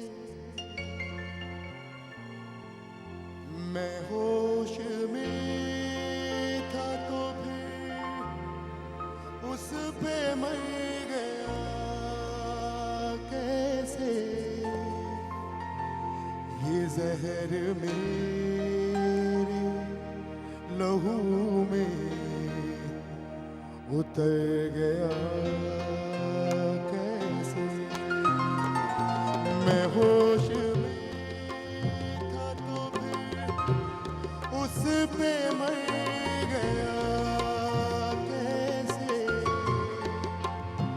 मैं होश में था तो उस पे मर गया कैसे। ये जहर मेरे लहू में उतर गया कैसे। मैं होश में था।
घर में